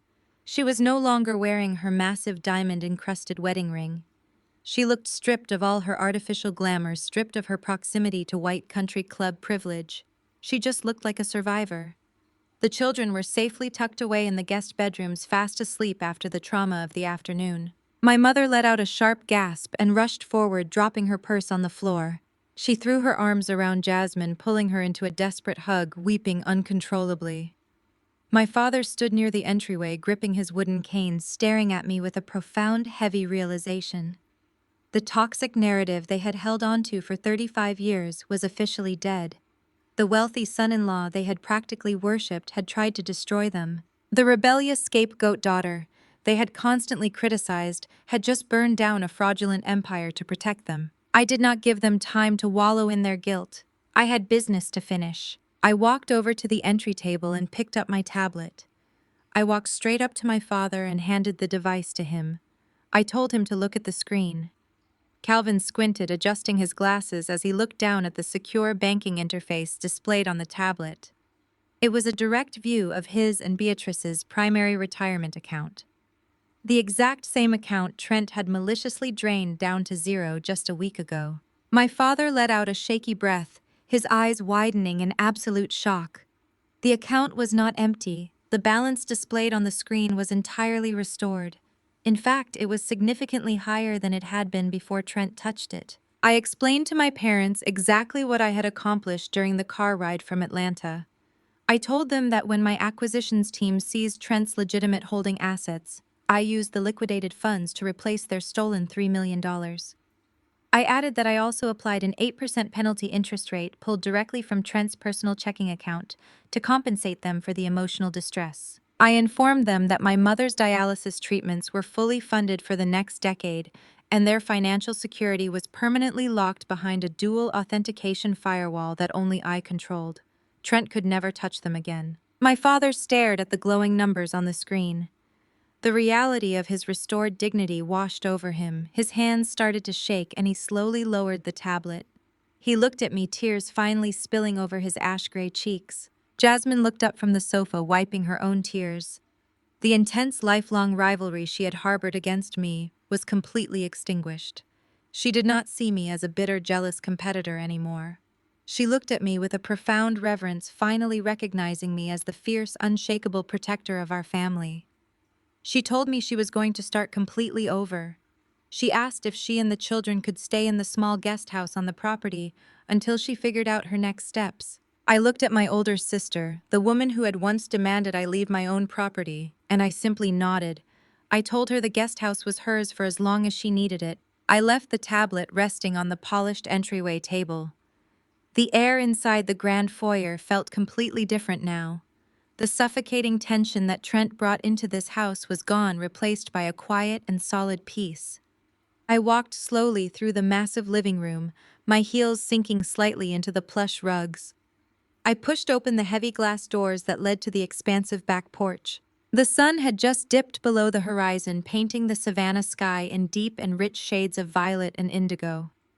The Atlantic Ocean stretched out endlessly before us, its waves crashing rhythmically against the shoreline.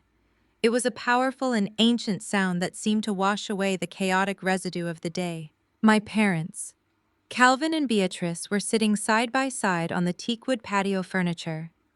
They looked incredibly small and fragile against the vast backdrop of the ocean. The designer clothes my mother had worn so proudly this morning now just looked like a burdensome costume. My father stared out at the dark water, his hands resting heavily on his wooden cane. I walked over and leaned my back against the sturdy wooden railing, crossing my arms over my chest. I did not say a word. I just let the cool and salty ocean breeze wash over us, waiting for them to break the silence. Calvin cleared his throat. He slowly pushed himself up from the chair, leaning heavily on his cane for support. He did not look like the stern and demanding man who used to lecture me about falling in line and following the rules. He looked like a man who had just been pulled from the wreckage of a terrible accident. Kendra, my father, started, his voice thick and rough with unshed tears. I do not even know where to begin. I do not know how to find the words to make this right.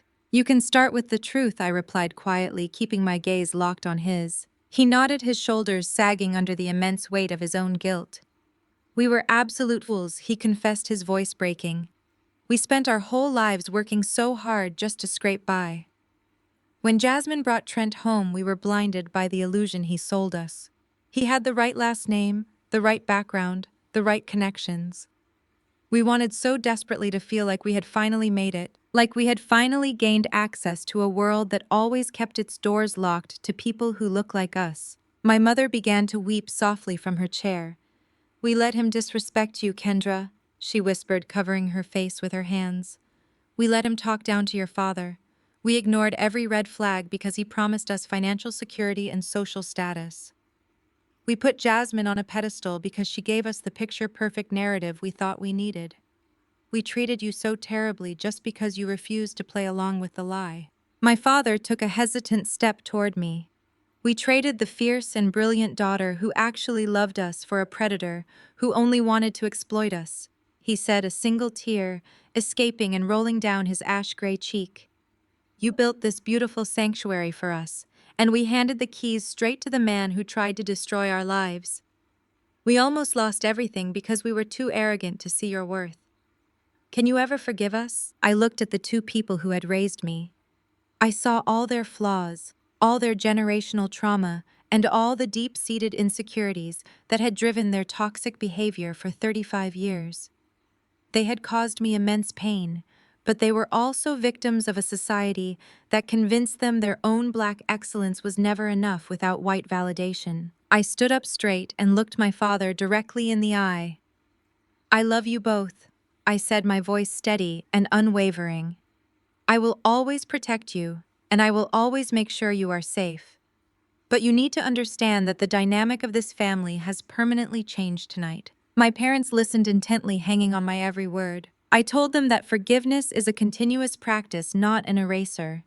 I explained that I was not going to pretend the last decade of favoritism and emotional manipulation never happened. I was not going to sweep their betrayal under the rug just to maintain a false sense of harmony. The days of chasing superficial approval and country club status were officially over. From this moment forward, I am managing the family estate. I declared, establishing the boundaries that would govern our new reality. The trust funds, the healthcare directives, and the property deeds are under my absolute control. Trent is gone and he is never coming back. Jasmine is going to live in the guest house and rebuild her life from the ground up. She is going to learn how to stand on her own 2 feet, and you are going to let her struggle if she needs to. There will be no more bailouts.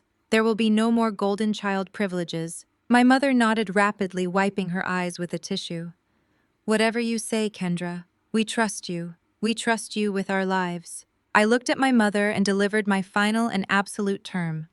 And there will be no more comparisons, I said sharply. You will never again speak down to me about my career, my choices, or my relationship status. You will respect the empire I built, and you will respect the woman I have become. If you cannot do that, I will hire a private nursing staff to manage your care, and I will remove myself from your daily lives entirely. My father placed his hand over his heart. We understand, Kendra, he said with profound sincerity. You saved us today. You are the head of this family now. We will never question your judgment again. I accepted their promise with a single and firm nod. I told them to go inside to get some rest and to try and sleep.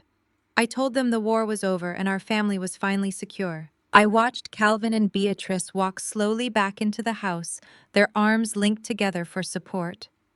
The heavy glass doors slid shut behind them, leaving me completely alone on the expansive back porch. I walked over to the outdoor wet bar and poured myself a generous glass of expensive red wine. I carried the crystal glass to the very edge of the balcony, leaning my forearms against the smooth wooden railing. The night sky was completely dark, now illuminated only by a brilliant spray of silver stars and the pale glow of the moon reflecting off the ocean water. I took a slow and deep breath, letting the clean and salty air fill my lungs. The weight I had carried since childhood, the heavy and suffocating burden of trying to prove my worth to people who refused to see it, was entirely gone. It had evaporated the moment I watched Trent get shoved into the back of that federal vehicle. I took a sip of the rich and dark wine, savoring the complex flavors. I had orchestrated a flawless corporate takeover, sent a predator to federal prison, and completely dismantled the toxic hierarchy that had poisoned my family for decades. I had rescued my parents from devastating financial ruin and provided my sister and her children with a safe haven to rebuild their shattered lives. Jasmine was finally seeing me, not as a bitter rival to be defeated, but as the fierce and unshakable protector she desperately needed. My parents were finally seeing me not as a rebellious disappointment, but as the brilliant and powerful matriarch who held their entire world together. But as I stood there listening to the rhythmic and soothing sound of the crashing waves, I realized that their validation was simply an added bonus. I did not need their apologies to feel complete. I did not need their recognition to validate my success. I had built my own empire from the ground up. I had forged my own wealth, my own power, and my own absolute independence. I looked out at the vast and endless horizon, feeling a profound and beautiful sense of peace settle deep into my soul. I had saved my family, but more importantly, I had finally claimed my own unshakable worth. The most profound lesson we can take away from this journey is that your true worth is never defined by the people who fail to recognize it. Society constantly teaches us that family is an unbreakable bond built on unconditional loyalty. However, when the very people who are supposed to protect and nurture you become the ones who exploit your vulnerabilities, you are forced to confront a heartbreaking reality. You must learn to become your own fierce protector. Enduring deep betrayal from your own relatives does not mean you are flawed or unworthy of genuine love. It simply exposes their severe limitations and their inability to value anything beyond their own selfish interests. The pain of being cast aside, financially abused, or treated as the designated family scapegoat is incredibly heavy, yet it serves as a powerful catalyst for your personal transformation. When toxic relatives strip away your safety net, they accidentally force you to build your own unshakable empire. You learn how to stand firmly on your own 2 feet, secure your absolute financial independence, and forge a brilliant path without ever needing their conditional approval. Forgiveness is always a personal choice, but setting ironclad boundaries is a non-negotiable requirement for your survival. You have every right to walk away from hostile environments and curate a chosen family that respects those boundaries and celebrates your authentic success. Ultimately, the greatest revenge is not bringing destruction upon others. The sweetest revenge is simply choosing yourself, reclaiming your absolute peace, and thriving in a beautiful life that your abusers no longer have the privilege to access. Have you ever had to draw a hard line and walk away from toxic family members to protect your own peace? Share your story in the comments below, and please hit that like and subscribe button for more empowering journeys of healing and resilience.